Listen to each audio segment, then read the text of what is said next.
High rise building में एक conference room के अंदर एक आदमी एक औरत के सामने बैठा है और उनके बाहर स्टाफ खड़ा रहता है। बाहर खड़ी पिंक हेयर्ड स्टाफ को अंदर बैठी उस औरत के बारे में क्यूरियोसिटी होती है, जिस पर ब्लैक हेयर्ड जवाब देती है कि वो शॉय की गर्लफ्रेंड है और वो उससे ब्रेकअप करने आई है। ये सुनकर पिंक हेयर को यकीन नहीं होता कि वो कंपनी के अंदर ही उससे ब्रेकअप कर रही है, जिस पर वो कमेंट करती है कि ये औरत काफी वाइल्ड है। कॉन्फ्रेंस रूम के अंदर वो औरत शाओई से कहती है कि वो उसके जैसे यूजलेस आदमी के साथ अब और नहीं रह सकती है, जिसे सुनकर वो पूछता है क्यों, जिस पर गुस्से में वो बताती है कि उसका घटिया लुक उसे परेशान करता है और यह सुनकर वो बिल्कुल स्पीचलेस हो जाता है। फिर वो औरत आगे कहती है कि पहले उसने उसके साथ रहने का डिसीजन सिर्फ इसलिए लिया था क्योंकि उसे उसकी कल्टीवेशन पोटेंशियल दिखी थी। भले ही वो किसी डिसेंट कल्टीवेशन यूनिवर्सिटी में नहीं जा पाया, लेकिन फिर भी वो एक डिक्लाइनिंग कल्टीवेटर फैमिली का डिसेंडेंट था। इसके बाद वो कहती है कि वे दोनों काफी समय से साथ थे, लेकिन अब वो नहीं रहना चाहती। वो उसे ब्लेम करती है कि उसने उसकी जवानी के 3 महीने वेस्ट कर दिए और इस वजह से वो कई इमॉर्टल एयर्स को मिस कर गई। ये सुनकर हे खुद को बहुत छोटा फील करता है। फिर वो जवाब देता है कि उसने अपनी सारी सेविंग्स खाली करके उसे स्पिरिट स्टोन्स और हर तरह के स्पिरिचुअल एनर्जी ज्यूल्स दिए थे। ये सुनते ही वो और ज्यादा गुस्सा हो जाती है और फिर कहती है कि उसने जो ट्रैश दिया था उसमें स्पिरिचुअल एनर्जी बहुत वीक थी, जो किसी काम की नहीं थी। इसके बाद वो कंपैरिजन करती है यंग मास्टर लाई द्वारा दिए गए इयरिंग से, जो स्पिरिचुअल एनर्जी से ओवरफ्लोइंग था। वो इयरिंग ईविल को डिस्पेल करता है, बॉडी को प्रोटेक्ट करता है और ब्यूटी तक एनहांस करता है। बाहर खड़ी पिंक हेड गुस्से में अपने हाथ में पकड़ा कंप्यूटर माउस तोड़ देती है, जिसकी आवाज एक्स गर्लफ्रेंड का ध्यान खींच लेती है, जिस पर पिंक हेड उस पर चिल्लाती है कि वो बहुत ज्यादा आगे बढ़ रही है। इसके बाद ब्लैक हेड उसे काम कराने की कोशिश करती है और रीजन देती है कि अभी तक उनकी टीम का मंथली KPI पूरा नहीं हुआ है, इसलिए दूसरों के मैटर में पड़ने की जरूरत नहीं है। फिर हे बोलता है अपनी बात क्लियर करते हुए, जिस पर एंग्री एक्स गर्लफ्रेंड उसकी तरफ मुड़ती है। इसके बाद वो उससे कहता है कि उसने जो कुछ भी दिया है वो सब वापस कर दे। यह सुनते ही रेज उसके अंदर फूट पड़ता है और वो कुर्सी से उछलकर खड़ी हो जाती है। उसका पूरा बॉडी गुस्से से कांपता है। फिर वो उसे कर्ज देती है कि वो पूरी जिंदगी लूजर बना रहे और भयानक मौत मरे, और फिर वहां से भाग जाती है। वो जाते जाते हे कहता है कि अगर सामान लाना इनकन्वीनियंट हो तो वो मेल से भेज सकती है, जिस पर वो गुस्से में जवाब देती है कि देने से पहले वो सब नदी में फेंक देगी। यह सुनकर हे पूछता है कि कौन सी रिवर, क्योंकि उन्हें फेंक देना शेम की बात होगी। यह देखकर पिंक हेड को हे इंटरेस्टिंग लगने लगता है। इसके बाद ब्लैक हेड उसे घूरने से रोकती है और वार्न करती है कि अगर उसने और स्लैक किया तो मैनेजर कहीं से भी पॉप आउट हो सकता है। और जैसे ही वो ये कहती है, उसके पीछे से एक आवाज आती है कि वो क्या कर रही है। वो कल्टीवेशन डिपार्टमेंट के मैनेजर जंगजियन होते हैं। वो पूछते हैं कि क्या इस महीने के KPIs पूरे हो गए हैं। वो अभी जवाब ही देने वाली होती है। उसी समय जियान की नजर हे पर पड़ती है, जो सो रहा होता है, जिस पर पिंक हेड एक्सप्लेन करती है कि उसकी गर्लफ्रेंड उसे छोड़कर गई है, इसलिए वो थोड़ा डाउन है, लेकिन थोड़ी देर में ठीक हो जाएगा। जंगजियन इसके बाद कुछ नहीं कहता है। बाद में उसी दिन हे रूफ के एज पर बैठा होता है। तभी कोई उससे पूछता है कि उसने लंच खाया या नहीं, जिस पर वो पीछे मुड़कर देखता है। वो जीकन होता है। वो पूछता है कि उसका मूड ठीक नहीं है क्या, और फिर रिलैक्स करने के लिए उसे एक ड्रिंक ऑफर करता है। हे इस बिहेवियर से कंफ्यूज हो जाता है, क्योंकि ये ओल्ड मैन आमतौर पर उसे ग्लेयर करता रहता है और अब अचानक नाइस बन रहा है। कैन खत्म करते करते हे पहले ही ड्रंक हो जाता है। वो खड़ा होकर अपने आर्म्स फैलाता है और चिल्लाता है कि उसकी एक्स गर्लफ्रेंड ने उसका खाना खाया, उसकी ड्रिंक्स पी, उसका सारा पैसा खर्च किया और उस पर चीट भी किया। वो उसे मरने के लिए चिल्लाकर कर्ज करता है। ऐसा करने के बाद उसे अच्छा फील होता है। फिर वो एडमिट करता है कि उसे उम्मीद नहीं थी कि जो मैनेजर हमेशा कोल्ड लगता था वो अपने सबोर्डिनेट्स की इतनी केयर करेगा। अचानक उसे चक्कर आने लगते हैं और उसे रियलाइज होता है कि उस सोडा में कुछ मिला हुआ था। वो कैन को देखता है जिसमें मैनेजर की डेविलिश ग्रिन रिफ्लेक्ट हो रही होती है और फिर वो बेहोश हो जाता है। कुछ घंटों बाद उसका सिर बहुत हैवी फील करता है और जैसे ही वो आंखें खोलता है, खुद को एक क्लिफ के एज पर चेंड पाता है। कोई देखता है कि वो जाग चुका है और वो जीकॉन होता है। हे पूछता है कि क्या कोई मिस्टेक हो गई है। जीकॉन कुछ बताने ही वाला होता है कि हे उसे काटते हुए कह देता है कि उसे S&M में इंटरेस्ट नहीं है। ये सुनकर जीकॉन चिढ़ जाता है और उसे पंच मार देता है। हे को ये फनी लगता है, जिस पर जीकॉन उसे नीचे ध्यान से देखने को कहता है ताकि उसे अपनी सिचुएशन का अंदाजा हो सके। नीचे अंधेरे पिट में उसे आंखों की एक जोड़ी दिखती है। वो हिलती है और बाहर आते ही एक ड्रैगन रिवील होता है। जीकॉन उस डिवाइन ड्रैगन लॉर्ड के सामने उसे सैक्रिफाइस के रूप में प्रेजेंट करता है। वो ड्रैगन से कहता है कि भले ही ये यूजलेस आदमी अवेकन नहीं हुआ है, लेकिन इसके बॉडी में एंशिएंट लिनिएज की स्पिरिचुअल रूट अभी भी मौजूद है, जो इसे शीप और पिग से ज्यादा डिलिशियस बनाती है। इसके बदले डिवाइन ड्रैगन उसे प्रॉमिस्ड कंडेंसेशन पिल देता है। जिकॉन मेजर ब्रेक थ्रू के एक्साइटमेंट में वहां से चला जाता है ताकि अपनी कल्टीवेशन पर लौट सके। इसके बाद डिवाइन ड्रैगन हे से पूछता है कि मरने से पहले उसके कोई लास्ट वर्ड्स हैं या नहीं। हे उसे घूरते हुए कहता है कि उसके मुंह से बहुत बैड ब्रेथ आ रही है और खाने से पहले उसे टीथ ब्रश करने की सलाह देता है। यह सुनकर डिवाइन ड्रैगन उसकी इंसोलेंस पर एंग्री हो जाता है। वो दावा करता है कि वो क्लाउड्स का लॉर्ड है, 9 हेवेंस का मास्टर है, थंडर और रेन का बेरर है और 4 सीज का राइडर है। इसके अलावा उसने एबिस में 3000 साल साइलेंट कल्टीवेशन की है और 9 हेवेंस में 80,000 साल रोम किया है। आखिर में उसे खुद पर एम्बैरेसमेंट होने लगती है कि वो एक मियर मॉर्टल पर गुस्सा कर बैठा। फिर वो हे को पकड़ता है। नॉर्मली वो सैक्रिफाइस को एक बाइट में निगल लेता है, लेकिन इस बार वो उसे स्पेशल ट्रीटमेंट देने का फैसला करता है और उसे धीरे धीरे च्यू करने लगता है। हे चिल्लाता है कि वो ऐसा नहीं कर सकता। ड्रैगन जवाब देता है कि अब भीख मांगने में बहुत देर हो चुकी है, जिस पर हे क्लियर करता है कि उसे एथलीट्स फुट है, जिससे ड्रैगन की ब्रेथ और भी ज्यादा खराब हो जाएगी। वो जोड़ता है कि स्मेल लिंगर करेगी, बिल्कुल मॉर्निंग ब्रेथ की तरह, जैसे उसकी एक्स गर्लफ्रेंड के स्टिंकी सॉक्स। यह सुनकर ड्रैगन चिल्लाकर उसे चुप रहने को कहता है और फिर उसे जोर से बाइट कर लेता है। उसका आधा बॉडी खाया जा चुका होता है और वो चिल्लाता है कि थोड़ा हार्ट हो रहा है, लेकिन उसका एक्सप्रेशन दिखाता है कि वो कितना एंड्योर कर रहा है। तभी उसके हाथ पर एक मार्क दिखाई देता है जो ड्रैगन द्वारा निगलते समय कट चुका होता है। उसी पल ब्लड लाइन की फॉरबिडन आर्ट एक्टिवेट हो जाती है। पहला स्किल होता है लाइफ एंड डेथ लाइट, जो उसे मारने वाले एनिमी और खुद पर डेथ मार्क लगा देता है। एनिमी को वही पेन और डैमेज सफर करना पड़ता है जो उसे हो रहा है। जब तक वो कर्स से नहीं मरता, उसका बॉडी रिवाइव होता रहता है। दूसरा स्किल होता है ड्यूअल एनाइलेशन। एक बार ये आर्ट यूज हो जाए तो लाइफ एंड डेथ कर्स के अंडर आने वाले दोनों बॉडीज एक साथ पेरिश कर जाते हैं। जब तक top level immortal magic intervene न करे, किसी को भी रिवाइव होने का चांस नहीं मिलता और इस स्पेल को ना ब्लॉक किया जा सकता है और ना ही बाहर से इंटरप्ट। अचानक हेक को एक टीचर की आवाज सुनाई देती है जो उससे पूछ रहा होता है कि वो कैसी नॉनसेंस बातें कर रहा है।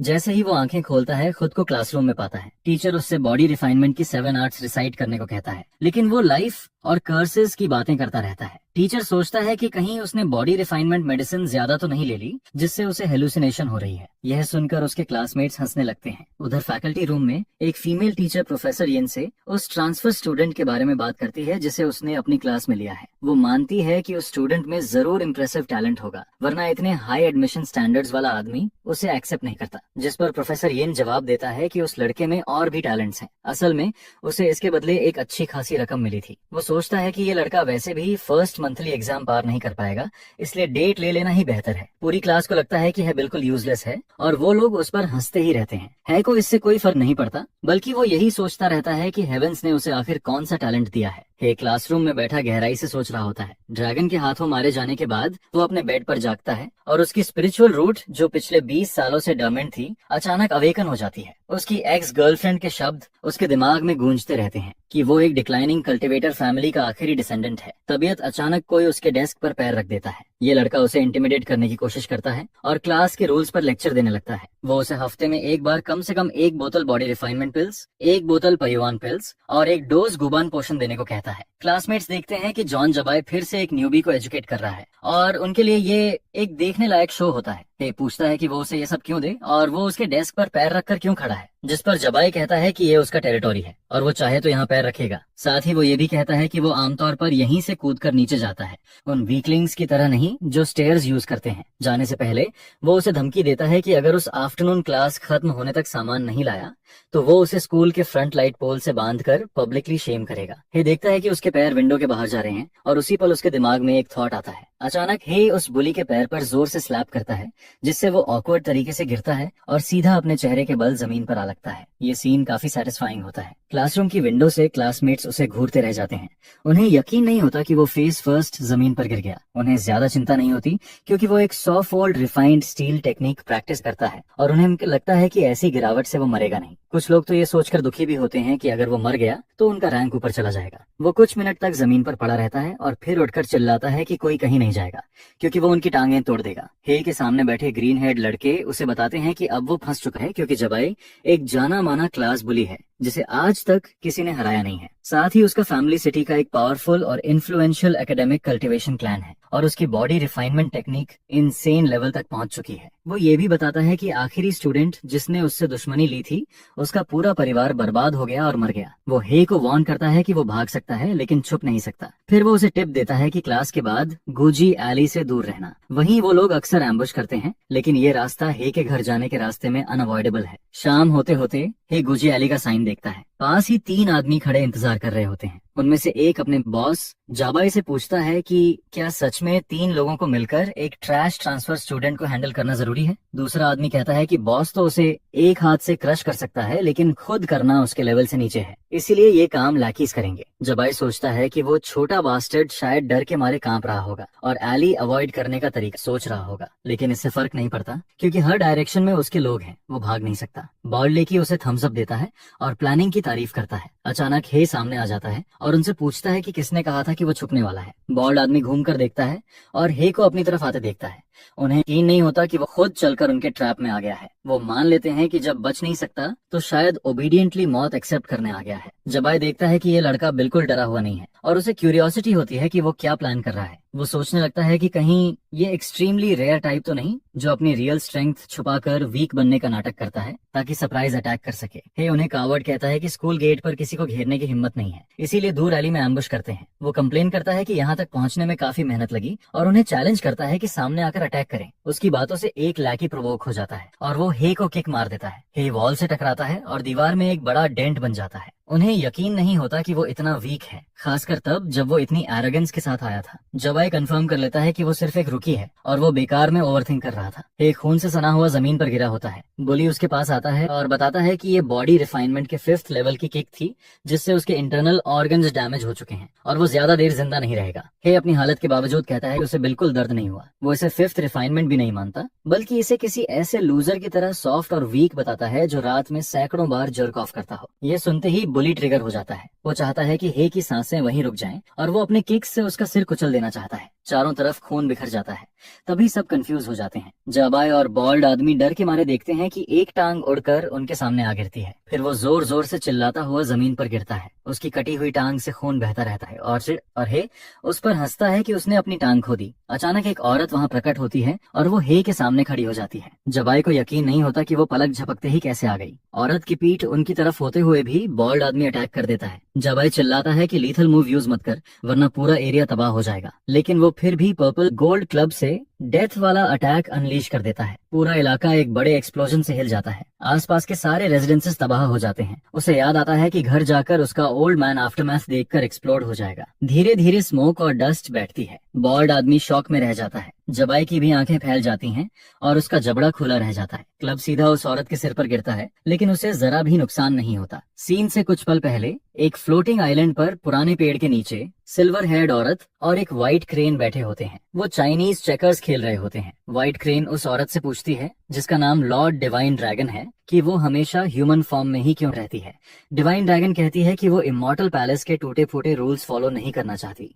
वो सवाल करती है कि हर कोई अपनी ओरिजिनल फॉर्म में ही क्यों दिखता है। वो कहती है कि ऐसा करने से सब क्रेन की तरह बन जाएंगे, जिनका बॉडी इंसान का और सिर पक्षी का होता है। यह सुनकर क्रेन चौंक जाती है और पूछती है कि क्या वो ऑफेंड हो गई है। क्रेन क्लैरिफाई करती है कि वो इसलिए पूछ रही है क्योंकि डिवाइन ड्रैगन से खून बह रहा है। डिवाइन ड्रैगन को लगता है कि यह मजाक है, क्योंकि आखिरी बार वो 100 साल पहले ब्लीड हुई थी। उसे खुद को इनविंसिबल फील होता है, लेकिन तभी उसके लिए सरप्राइज होता है और खून और तेजी से बहने लगता है। क्रेन पैनिक कर जाती है। डिवाइन ड्रैगन तुरंत होम्योस्टेसिस स्पेल यूज करती है और क्रेन को वहीं छोड़ देती है। मॉर्टल रेल्म की तरफ जाने से पहले क्रेन उसे इमॉर्टल पैलेस में रिपोर्ट करने की याद दिलाती है। डिवाइन ड्रैगन बहुत तेजी से उड़ती है। उसके हाथ पर एक मार्क दिखाई देता है और डिवाइन सेंस से स्कैन करने पर उसे पता चलता है कि यह डेथ कर्स है, जिसे वो अपनी पावर्स से भी डिस्पेल नहीं कर सकती। उसे एहसास होता है कि लाइफ कर्स ह्यूमन वर्ल्ड में किसी से जुड़ा हुआ है और उसे उस बास्टर्ड को ढूंढना ही होगा। वापस एली में एक रेक्टेंगुलर बैरियर खड़ा हो चुका होता है। दीवारों पर मार्क्स बने होते हैं और पूरा एली कवर हो चुका होता है। जबाई इम्प्रेस हो जाता है कि उसने क्वाजी कॉन्डेंसेशन रेल्म के डायरेक्ट अटैक को बिना हिले सह लिया।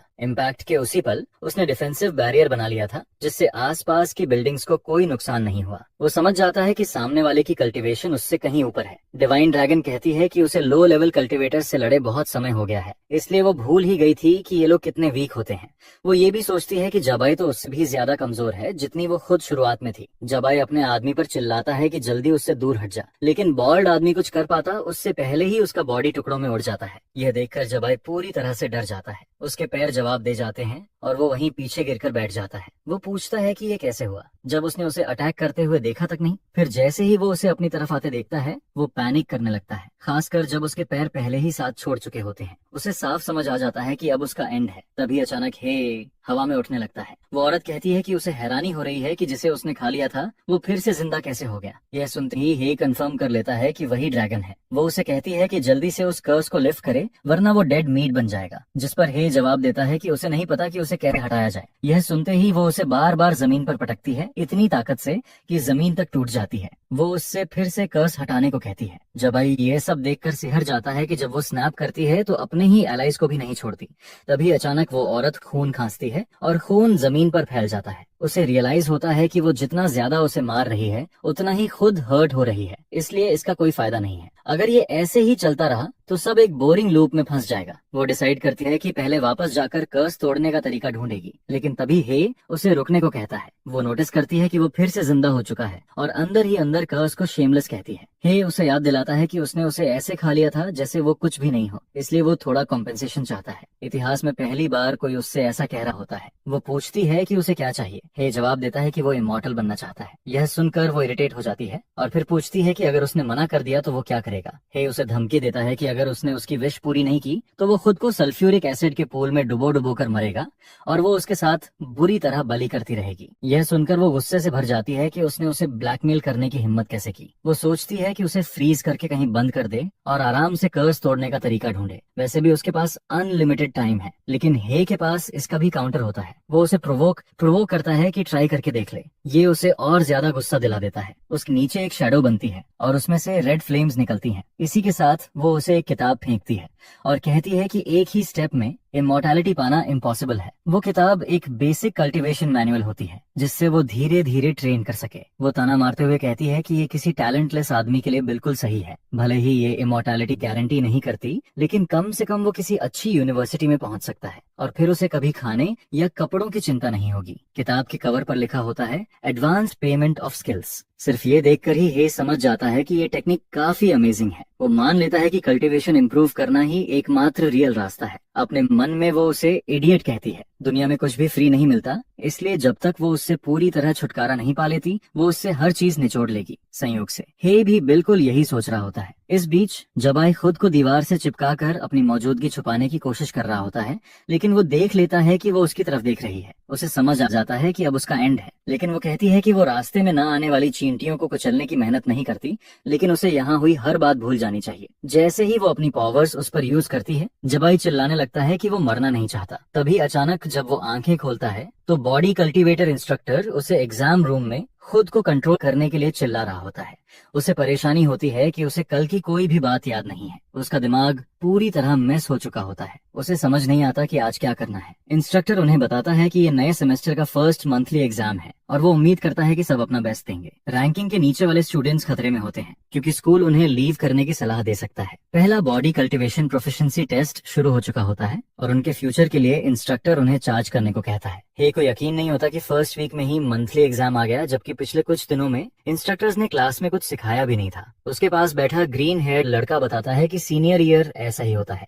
जो कुछ सिखाना था वो पहले 2 साल में हो चुका होता है। वो आगे बताता है कि हे को एक्स्ट्रा प्रेप क्लासेस लेनी चाहिए थी। हे को इसका कोई आइडिया नहीं था। ग्रीन हेयर लड़का समझाता है कि सारा एफर्ट एक्स्ट्रा करिकुलर्स में जाता है। सीनियर ईयर सिर्फ एग्जाम्स, रैंकिंग्स और खुद को हाइप करने का होता है। फिर उसे रियलाइज होता है कि हे ने कोई प्रेप क्लास ज्वाइन ही नहीं की। वो कहता है कि अब हे एग्जाम में बुरी तरह फंसने वाला है। फिर वो फैट स्टूडेंट से कहता है कि उसकी रैंकिंग बदलने वाली है। फैट स्टूडेंट पूछता है व्हाई, जिस पर ग्रीन हेयर लड़का बताता है कि वो idiot transfer student cram school तक रजिस्टर नहीं हुआ। यह सुनकर सब जोर जोर से हंसते हैं। ग्रीन हेयर लड़का जबाई को देखता है और सोचता है कि इतना विशियस क्लास बुली आखिर हे को कैसे छोड़ दिया। जबाई खुद भी यही सोच रहा होता है।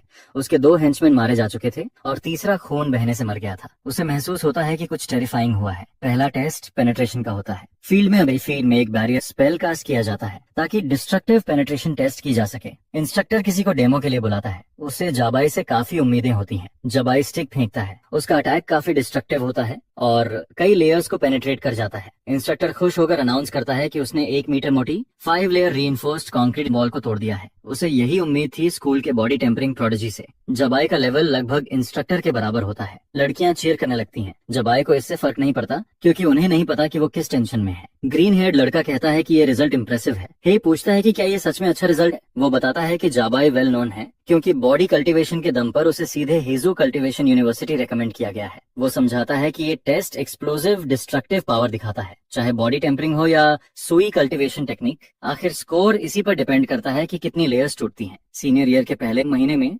ज्यादातर लोग सिर्फ 2 या 3 लेयर्स ही तोड़ पाते हैं। 5 लेयर्स का रिजल्ट सबसे आगे होता है। इसके बाद इंस्ट्रक्टर वू को बुलाता है, जो वही फैट स्टूडेंट होता है। वो आगे बढ़ता है और बॉल फेंकता है। वो फर्स्ट लेयर तक पहुंचता है लेकिन वहीं अटक जाता है। वो मन ही मन चाहता है कि वो आगे जाए और वो किसी तरह पास हो जाता है। वो खुशी से सेलिब्रेट करता है। फिर इंस्ट्रक्टर ट्रांसफर स्टूडेंट को बुलाता है। अंदर ही अंदर वो खुश नहीं होता कि ओल्ड प्रिंसिपल ने ऐसा ट्रैश क्लास में एडमिट किया है। वो हे को बुलाने ही वाला होता है। ग्रीन हेयर लड़का सोचता है कि हे अब डूम्ड है। अगर वो एक लेयर भी नहीं तोड़ पाया तो उसे लीव करने की सलाह मिल जाएगी। आखिरी बार बात करते हुए वो उसे लक विश करता है। हे अपनी पावर कॉन्सेंट्रेट करता है और उसकी आंखें लाल हो जाती हैं। इंस्ट्रक्टर देखता है कि वो खाली हाथ आगे बढ़ रहा है। वो मजाक उड़ाते हुए अनाउंस करता है कि क्लास में अब एक ऐसा प्रोडिजी है जो कुछ नहीं से बना सकता है। यह सुनकर सब हंसने लगते हैं। जबाई भी ताना मारता है कि ऐसे हिडन ड्रैगन के रहते टीचर की सीनियर पोजीशन सिक्योर हो जाएगी। इससे हंसी और तेज हो जाती है। लेकिन तभी सबके सामने हे एक बॉल क्रिएट करता है। फिर वो थ्रो करने की पोजीशन में आता है। वो उसे उठाता है और फेंक देता है। बॉल तेज गति से आगे जाती है और आसानी से वॉल्स को तोड़ती चली जाती है। इंस्ट्रक्टर को यकीन नहीं होता कि उसने रीइंफोर्स्ड वॉल्स को पेनिट्रेट कर दिया है। उसे डर लगता है कि कहीं ये स्कूल की बैरियर को भी न तोड़ दे। लेकिन लास्ट वॉल पर बॉल गायब हो जाती है। इंस्ट्रक्टर को राहत मिलती है कि उसकी पावर वहीं खत्म हो गई। फिर भी उसने उनके पूरे बैच का रिकॉर्ड तोड़ दिया होता है और इंस्ट्रक्टर पहली बार पाम लाइटनिंग देख रहा होता है।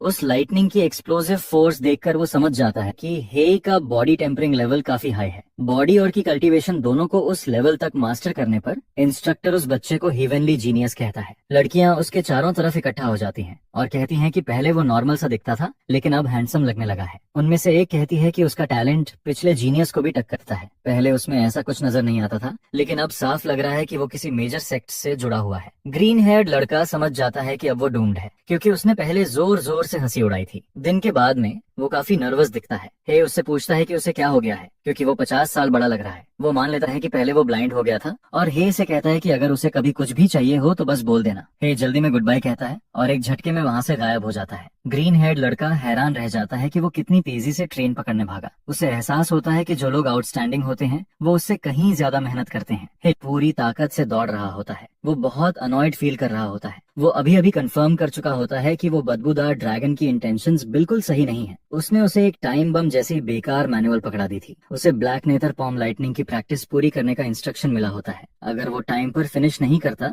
तो पेनल्टीज लगती, जैसे कल्टीवेशन डिडक्शन और ब्लड लाइन वीकनिंग, जिसका मतलब होता प्रोहिबिशंस। उसका टाइमर 11:05 पर चल रहा होता है। हे के रूम के अंदर वो शेल्फ्स खंगालता है स्किल बुक ढूंढते हुए। वही किताब होती है जो उसने पहले ऑनलाइन खरीदी थी लेकिन तब वो समझ नहीं पाया था, इसलिए उसने सीधे लास्ट पेजेस देखे थे। अब वो इनिशियल कल्टीवेशन स्टेप्स दोबारा जानने के लिए बेचैन होता है। वो दोबारा ऑर्डर नहीं कर सकता क्योंकि फास्टेस्ट डिलीवरी भी अगले दिन की होती और तब तक बहुत देर हो चुकी होती। फिर उसे दिमाग में ई बुक खरीदने का आइडिया आता है। प्राइस देखकर वो जोर से चिल्ला पड़ता है। नीचे के नेबर्स कंप्लेन करते हैं कि वो इतना क्यों चिल्ला रहा है क्योंकि उन्हें अगले दिन कल्टीवेशन के लिए जल्दी सोना है। पहली बार जब उसने वो किताब खरीदी थी तब उसने अपनी सारी पॉकेट्स खाली कर दी थी। टेंस ऑफ थाउजेंड्स खर्च किए थे लेकिन अब प्राइस आसमान छू चुका होता है। इस पॉइंट पर उसके पास सिर्फ 8 आवर्स 31 मिनट्स और 24 सेकंड्स बचे होते हैं। समय तेजी से निकल रहा होता है और अगर वो तुरंत ऑर्डर नहीं करता तो पूरी रात भी ट्रेनिंग के लिए काफी नहीं होगी। लेकिन उस पर पहले से ही बहुत खर्चे होते हैं, जैसे ओल्ड प्रिंसिपल को दिए गए 50,000। आखिरकार वो 2 लाख वेन में किताब खरीद लेता है जिससे उसका अकाउंट बैलेंस 3,372.29 रह जाता है। इसके बाद वो माउंटेन्स में चला जाता है जहां वो बेसिक ब्रीदिंग टेक्निक प्रैक्टिस करता है। 3 आवर्स 44 मिनट्स और 3 सेकंड्स बचे होने पर वो स्पिरिचुअल एनर्जी एक्टिवेशन करता है। आखिरी 1 आवर 5 मिनट्स और 16 सेकंड्स मूव प्रैक्टिस में निकल जाते हैं। फॉरेस्ट में एक्सप्लोजन्स होते हैं क्योंकि वो ट्रीज और रॉक्स में होल्स कर देता है। वो कल्टीवेशन प्रोसेस को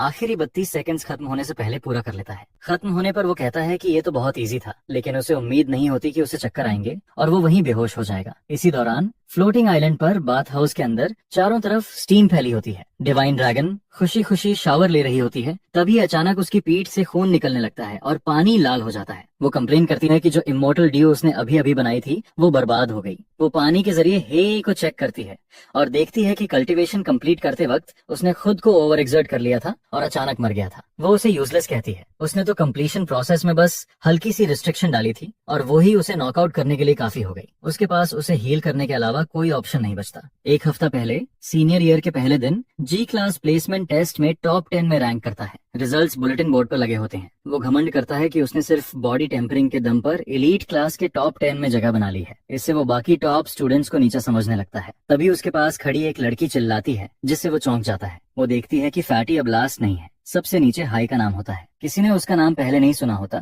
जिससे सब समझ जाते हैं कि वो ट्रांसफर स्टूडेंट है। जबाई इस न्यूबी को दिखाने के लिए ईगर होता है कि यहाँ हालात कितने टफ होते हैं। वर्तमान में जबाई देखता है कि हे पिछले इंडिविजुअल टेस्ट से 10 रैंक्स ऊपर आ चुका है। अब हे रैंक 33 पर होता है। उसका एक लैकी उसे टेस्ट शुरू होने की याद दिलाता है। वो जिम में होते हैं। एक स्टूडेंट डरा हुआ खड़ा रहता है। अचानक एक पाम उसके चेहरे पर पड़ती है और खून बहने लगता है। इतनी जोरदार हिट होती है कि वो गिरकर अपनी गर्दन तोड़ लेता है। इंस्ट्रक्टर मेडिक को बुलाता है और कहता है कि जल्दी इन्फर्मरी ले जाओ, शायद डॉक्टर सॉन्ग के मिरेकल हैंड से वो बच जाए। एक ग्रीन हेयर लड़के से पूछता है ये कैसा टेस्ट था। वो बताता है कि ये पाम स्ट्रेंथ और इम्पैक्ट रेजिस्टेंस टेस्ट करता है। पेनिट्रेशन टेस्ट के मुकाबले ये जबाई की स्पेशलिटी है, खासकर उसकी proud iron tempered steel technique, जिसे उनकी ग्रेड में कोई तोड़ नहीं पाया है। जबाई उस साल के strongest palm strength student Xiao Yikai के सामने आता है।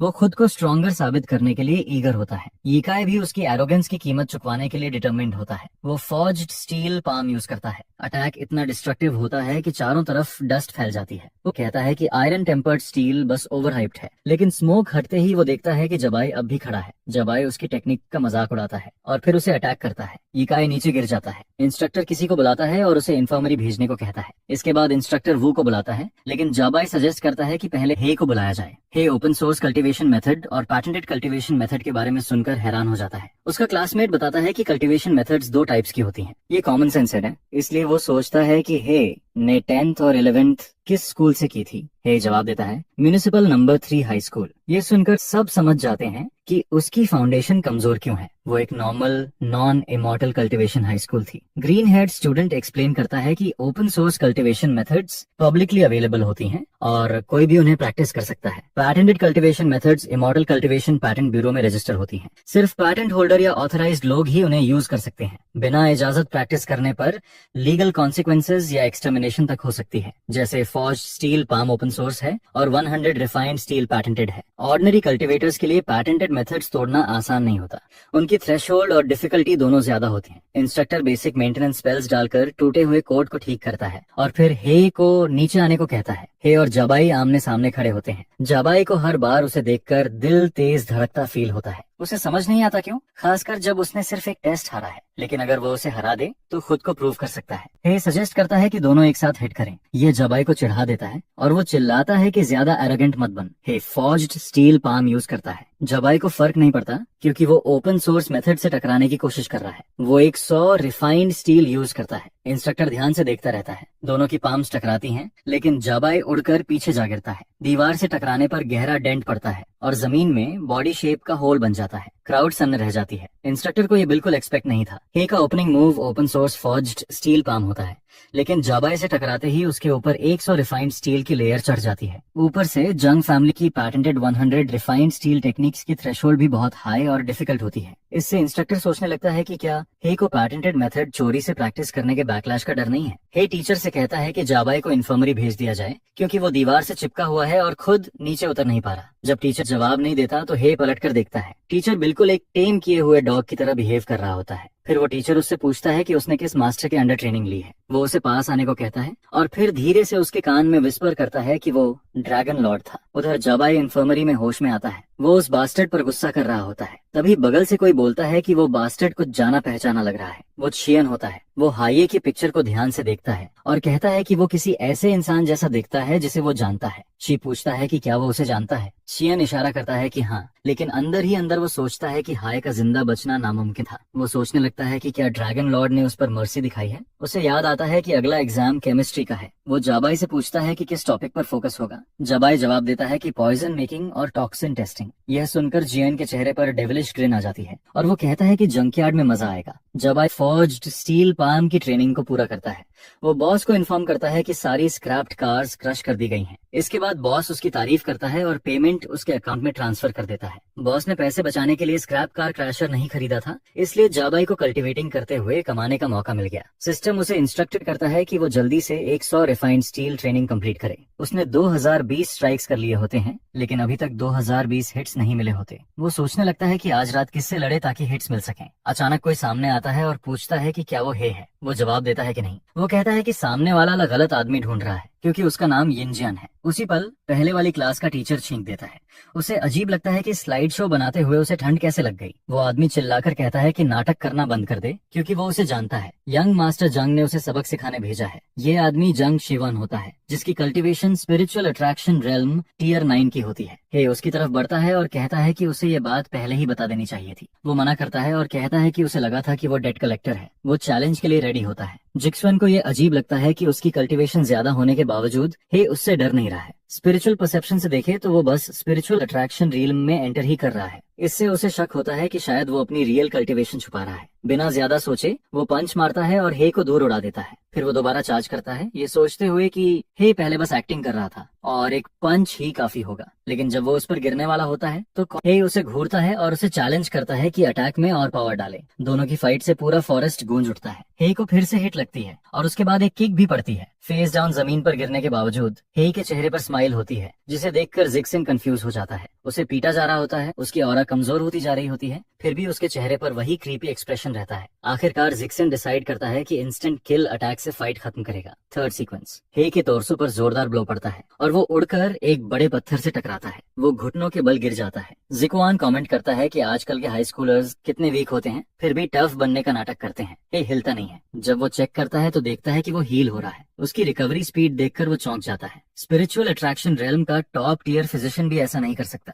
वो फाइनल स्ट्राइक मारता है। इम्पैक्ट से चारों तरफ तेज हवा चलने लगती है। हे के चेहरे पर क्रीपी ग्रिन आ जाती है, क्योंकि उसे रियलाइज होता है कि उसे 2020 हिट्स मिल चुके हैं। इससे 100 रिफाइंड स्टील ट्रेनिंग कंप्लीट हो जाती है। वो नीचे झुककर जवान की टांग पकड़ता है और black underworld palm thunder unleash करके उसके टोर्सो पर मारता है, लेकिन जवान अपने पाम से उसे ब्लॉक कर लेता है और एंट्री लेवल स्पेल कहकर उसका मजाक उड़ाता है। हे जवाब देता है कि उसे पकड़ कर रखे। वो अपना दूसरा हाथ नेक्स्ट अटैक के लिए रेडी करता है। फिर वो फॉर्ज्ड स्टील पाम के बाद 100 रिफाइंड स्टील यूज करता है। जिक्सॉवन डायरेक्ट हिट खाता है और इम्पैक्ट से उड़ता हुआ एक पेड़ के तने को चीर देता है। आखिरकार वो खुद को संभाल लेता है, लेकिन खून खांसता है। उसे महसूस होता है कि उसके बॉडी के ज्यादातर मेरिडियंस टूट चुके हैं। उसे यकीन नहीं होता कि स्पिरिचुअल अट्रैक्शन रेल्म के एंट्री लेवल पर एक हाई स्कूलर उसे हीलिंग के लिए एनर्जी चैनल करने पर मजबूर कर सकता है। वो कसम खाता है कि रिकवर होने के बाद उसे मार डालेगा। तभी उसका ध्यान किसी और चीज पर जाता है। लाइटनिंग बॉल उसके हाथ से चिपकी होती है। वो पैनिक में उसे फेंकने की कोशिश करता है, लेकिन वो निकलती नहीं है। वो कुछ कर पाता उससे पहले ही वो एक्सप्लोड हो जाती है। उसके अलावा कुछ नहीं बचता सिवाय उसके शेड्स के। हे उन्हें उठाकर पहन लेता है। सिस्टम नोटिफाई करता है कि एनिमी डिफीट हो चुका है और उसे डायनामिक मोनले नाम का मैजिकल टूल मिला है, जो डायनामिक विजन एनहांस करता है, जिससे फास्ट मूविंग ऑब्जेक्ट्स को ट्रैक करना आसान हो जाता है। हे इस अनएक्सपेक्टेड रिवॉर्ड से खुश हो जाता है। अगले दिन रैंकिंग्स पोस्ट होती हैं। जबाई परेशान हो जाता है कि हे बहुत तेजी से रैंक अप कर रहा है। वो पहले ही 18th रैंक पर पहुंच चुका होता है। इसके अलावा उसने भेजे गए थग्स को भी निपटा दिया होता है। एक औरत हे को बुलाती है और उससे फास्ट रैंकिंग का सीक्रेट पूछती है। वो एक्सचेंज में यूएन नरिशिंग पिल्स ऑफर करती है। उसे पता नहीं होता कि कुछ लड़कियां उनकी बातें चुपके से सुन रही हैं। वो उसे गाँव फे कहकर बुलाती हैं और उसके प्लान को लॉस वाला ट्रेड बताती हैं। बाद में क्लास शुरू होती है। ये केमिस्ट्री क्लास होती है, टीचर जॉनकिंग यन के अंडर। उस दिन पॉइजन मेकिंग और पॉइजन डिटेक्शन स्किल्स डेमोन्स्ट्रेट करनी होती हैं। टीचर समझाती है कि फ्यूचर में डेंजरस करियर्स में जाने पर कोवर्कर्स, सबऑर्डिनेट्स, बॉसेस और राइवल्स से ट्रिक्स झेलनी पड़ेंगी। अगर वो जॉब पर अचानक मरना नहीं चाहते तो एग्जाम में पूरी ताकत लगानी होगी। हर स्टूडेंट को कई सैंपल्स दिए जाते हैं। एग्जाम खत्म होने से पहले उन्हें आइडेंटिफाई करना होता है कि कौन सा पॉइजनस है। नॉन टॉक्सिक आइटम्स उन्हें निगलने होते हैं और फाइनल ग्रेड डिटेक्शन स्पीड और एक्यूरेसी दोनों पर डिपेंड करती है। अगर कोई पॉइजन का नाम भी बता दे तो एक्स्ट्रा क्रेडिट मिलता है। जबाई अपने सेकंड ब्रदर की मदद से हाई की पूरी ट्रे टैम्पर कर देता है। उसे उम्मीद होती है कि हे डेंजरस करियर तक पहुंचेगा ही नहीं, क्योंकि वो यहीं मर जाएगा। इतनी सारी तेज स्मेल वाली चीजें मिलाकर रखी जाती हैं ताकि वो स्मेल से पॉइजन आइडेंटिफाई न कर सके। ट्रे में हुटूनिया dumplings, stinky tofu, durian, fermented bean juice रखा होता है। अगर वो किसी और तरीके से पॉइजन पहचानने की कोशिश करे तब भी सफल नहीं होगा, क्योंकि पॉइजन को अच्छी तरह डिस्गाइज किया गया होता है। उसे अपने फैमिली के पॉइजन मास्टर पर पूरा भरोसा होता है और वो कॉन्फिडेंट होता है कि केमिस्ट्री टीचर भी इसे डिटेक्ट नहीं कर पाएगी। ग्रीन हेयर्ड लड़का इस फील्ड में खुद को एडवांटेज में महसूस करता है। वो सूंघना शुरू करता है और फैटी खाने पर केमिकल डालता है। एक लड़की लाइटनिंग यूज करके पॉइजन डिटेक्ट करती है। टीचर चिंगन उसे देखती है और इम्प्रेस्ड होती है कि वो अब भी पॉइजन डिटेक्शन में एक्सीलेंट है। जब वो देखती है कि हाये कुछ नहीं कर रहा है जबकि बाकी सब स्टार्ट कर चुके हैं, तो वो उसके पास जाती है। जबाई ये सब सुन लेता है और सोचता है कि हे के पास करने को कुछ भी नहीं है। उसे समझ नहीं आ रहा होगा कि क्या चुने और अब वो जो भी खाएगा मरेगा ही। उधर हे फ्लोटिंग आइलैंड पर खाना उठाता है। डिवाइन ड्रैगन वहाँ फिशिंग कर रही होती है, लेकिन थॉट्स में खोई होती है। गॉड बनने के बाद उसकी जिंदगी बोरिंग हो गई होती है और उसके पास करने को सिर्फ फिशिंग बची होती है। आराम से बैठे बैठे अचानक उसकी आंखों और नाक से खून बहने लगता है। 5 मिनट पहले हे अपनी ट्रे का सारा खाना खा चुका होता है। टीचर चिंगान को यकीन नहीं होता कि उसने क्या किया है। वो पूछती है कि क्या उसे सच में पता है कि वो क्या कर रहा है, क्योंकि वो इससे मर भी सकता है। टीचर को राहत मिलती है कि उसने ऐसे इडियट्स को पहले ही एंटिसिपेट कर लिया था और डोसेज को सख्ती से कंट्रोल किया था। वो उसे अश्योर करती है कि ये लीथल नहीं है, लेकिन उसे सीरियस डायरिया के लिए तैयार रहना चाहिए। जबाई ग्रिन करता है क्योंकि उसे लगता है कि ये बस विशफुल थिंकिंग है। उसने हर एक फूड आइटम को पॉइजन किया था और वो किसी को 5 बार मारने के लिए काफी था। हे का चेहरा पीला पड़ जाता है और उसकी आंखों, कानों, नाक और मुंह से खून बहने लगता है। फिर वो वहीं गिरकर मर जाता है। टीचर चिंगान उसकी पल्स चेक करती है और उसकी डेथ अनाउंस कर देती है। एक स्टूडेंट को चिंता होती है कि स्कूल हेडलाइंस में आ जाएगा। दूसरा स्टूडेंट कहता है कि ऐसा नहीं होगा, क्योंकि वो ना किसी मेजर सेक्टर से है और ना ही कोई टॉप स्कॉलर है। सीनियर ईयर में स्टूडेंट का मरना काफी कॉमन माना जाता है। रैंक 19 वाला स्टूडेंट खुश हो जाता है क्योंकि अब वो आसानी से ऊपर चढ़ सकता है। टीचर चिंगन जहाँ प्रमोशन इवैल्यूएशन को लेकर वरीड होती है, वहीं वो उस इंसान पर फ्यूरियस होती है जिसने उसके एग्जाम से छेड़छाड़ की। उसके दिमाग में सबसे पहले कर्स्ड पीई टीचर आता है, क्योंकि वो टाइटल के लिए उससे कम्पीट करता रहता है। उसी वक्त जब वो उस पर शक कर रही होती है, हे रिकवर कर चुका होता है। जैसे ही उसे पता चलता है कि वो जिंदा है, वो चौंक कर खड़ी हो जाती है। अपने पूरे करियर में ये पहली बार होता है जब उसने ऐसा कुछ देखा है। उसे यकीन नहीं होता कि उसने उसे फूल कर दिया। हे रिपोर्ट करता है कि सारे 5 आइटम्स पॉइजन थे, जिनमें एंटेक डिस्पर्सिंग पाउडर भी शामिल था। उसकी हथेली पर कुछ लेटर्स उभर आते हैं। फिर वो बताता है कि आखिरी वाला एयर एंडिंग पॉइजन था। जबाई को यकीन नहीं होता, वो नर्वस हो जाता है। उसने पूरी तैयारी की थी, यहाँ तक कि अपने सेक्यूरिटी से कंडेंसेशन रेल्म के एक्सपर्ट को भी ढूंढा था। उसने बैकग्राउंड चेक भी करवाया था और कुछ भी सस्पिशियस नहीं मिला था। इसलिए ये एक बड़ा पजल बन जाता है कि एक nameless nobody condensation realm experts के पॉइजन से कैसे बच गया। उसी दिन बाद में लैब में टीचर चिंग यान पेटी डिश में कुछ इंस्पेक्ट कर रही होती है। वो फ्लूइड पर अपनी ऑरा रैप करती है। वो हाई का ब्लड सैंपल होता है और एनालिसिस से उसे पता चलता है कि उसके सारे आंसर्स करेक्ट थे। वो समझ जाती है कि ये ब्रेन डेड पीई टीचर का काम नहीं हो सकता। इससे उसे लगता है कि ये किसी रियल पॉइजन मास्टर ने किया है जो कंडेंसेशन रेल्म का है। उसे खुद भी एनालाइज करने में आधी रात लग जाती है और वो सोचती है कि हे सच में फ्रीक है। इधर न्यू इमॉर्टल बुक स्टोर में हे बुक्स खंगाल रहा होता है। उसने कभी सोचा भी नहीं था कि ऐसा कम्युनिकेशन मेथड भी हो सकता है। डिवाइन ड्रैगन पाम्स के थ्रू उससे कम्युनिकेट करती है और बताती है कि ये उसकी ब्लड लाइन फॉरबिडन टेक्निक है। वो उसे डम कहती है कि उसे ये तक नहीं पता कि इसे यूज कैसे करना है। वो इमरजेंसी के समय कांटेक्ट के लिए उनकी हेल्थ बार्स लिंक कर देती है। हे कंप्लेन करता है कि ऐसा इनक्रिप्टेड कम्युनिकेशन दर्द देता है। वो पूछता है कि इमॉर्टल्स और मॉर्टल्स के बीच बात करने का कोई और तरीका है या नहीं। उसे लगता है कि गॉड्स पूरी तरह फ्री होते हैं। वो उसे समझाती है कि ह्यूमंस के लिए वो स्ट्रेटेजिक न्यूक्स जैसे हैं।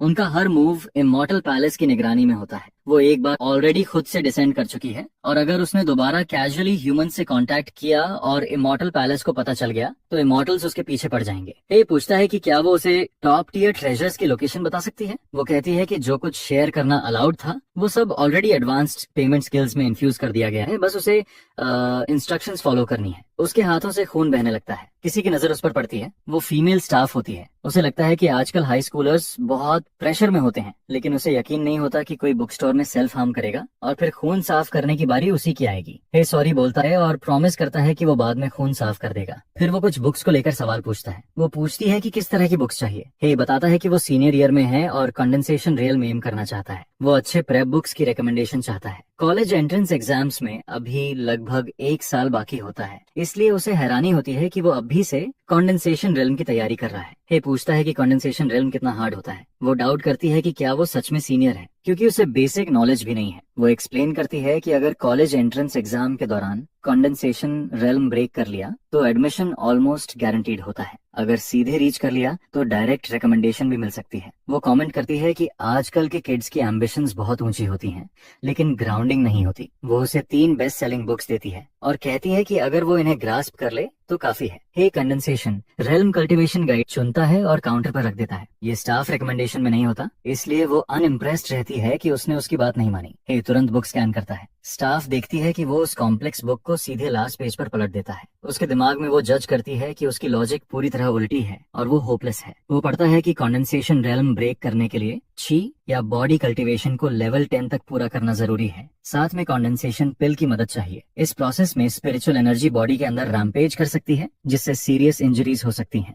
इसलिए टॉप ग्रेड हीलिंग और फाउंडेशन स्टेबलाइजिंग मेडिसिन की जरूरत होती है। ये प्रोसेस एक्सपेंसिव और रिस्की होता है और इसमें मरने का भी खतरा होता है। हे कंक्लूड करता है कि उसे बस जंग एस्टेट में कंडेंसेशन पिल प्रिपेयर करनी है। उधर कोई चिल्ला रहा होता है। जबाई कंडेंसेशन रेल्म के पॉइजन मास्टर को डांट रहा होता है कि वो एक सीनियर स्टूडेंट को भी नहीं मार सका। वो आदमी माफी मांगता है और कहता है कि कुछ गड़बड़ हो गई होगी। वो सेकंड चांस मांगता है और प्रॉमिस करता है कि अगली बार बच्चा सच में मर जाएगा। अब जबाई और ज्यादा वरीड हो जाता है, क्योंकि हाई का स्कोर क्लास में 10th रैंक तक पहुंच चुका होता है। वो नहीं चाहता कि आंख में चुभने वाला ये कांटा इतनी आसानी से सक्सीड करे। वो आदमी को 1 हफ्ते का टाइम देता है और कहता है कि अगर हे जिंदा रहा तो उसका सिर काट देगा। अचानक रूफ से तेज आवाज आती है। अनएक्सपेक्टेडली हे सोर्ड के साथ ब्रेक इन कर देता है। इससे कुछ पल पहले जांग रेजिडेंस की सिक्योरिटी काफी टाइट होती है। सेकंड फ्लोर पर खड़ा एक गार्ड अपने साथी को मरते हुए देखता है। वो तुरंत रेडियो उठाकर रिपोर्ट करने लगता है, लेकिन सेंटेंस पूरा होने से पहले ही उस पर अटैक हो जाता है। फिर हे सेकंड फ्लोर की बालकनी पर जंप करता है। वो रूफ पर गार्ड्स को भी गिरा देता है। तभी वो जबाई को अपनी मौत की डेडलाइन देते हुए सुनता है। वो अपनी पावर हैंड में कंसंट्रेट करता है और 2 फ्लोर्स नीचे गिरने के लिए होल बना देता है। जैसे ही वो जबा तक पहुंचता है, वो अपनी सोर्ड निकालकर उसके शोल्डर में घोंप देता है। इस बुली को पता ही नहीं होता कि उसने गलत इंसान से पंगा ले लिया है। बस इमेजिन करो, नए स्टूडेंट को बुली करना और फिर कुछ ही पलों में जान लगभग चली जाना। अगर सोर्ड दिल से कुछ इंच और पास लग जाती। फिर भी जाबाई रिटेलिएट करने की कोशिश करता है। वो पाम टेक्निक से उसे पीछे धकेलता है। उसी पल हे सोर्ड निकालकर अपने पाम से उस अटैक को ब्लॉक करता है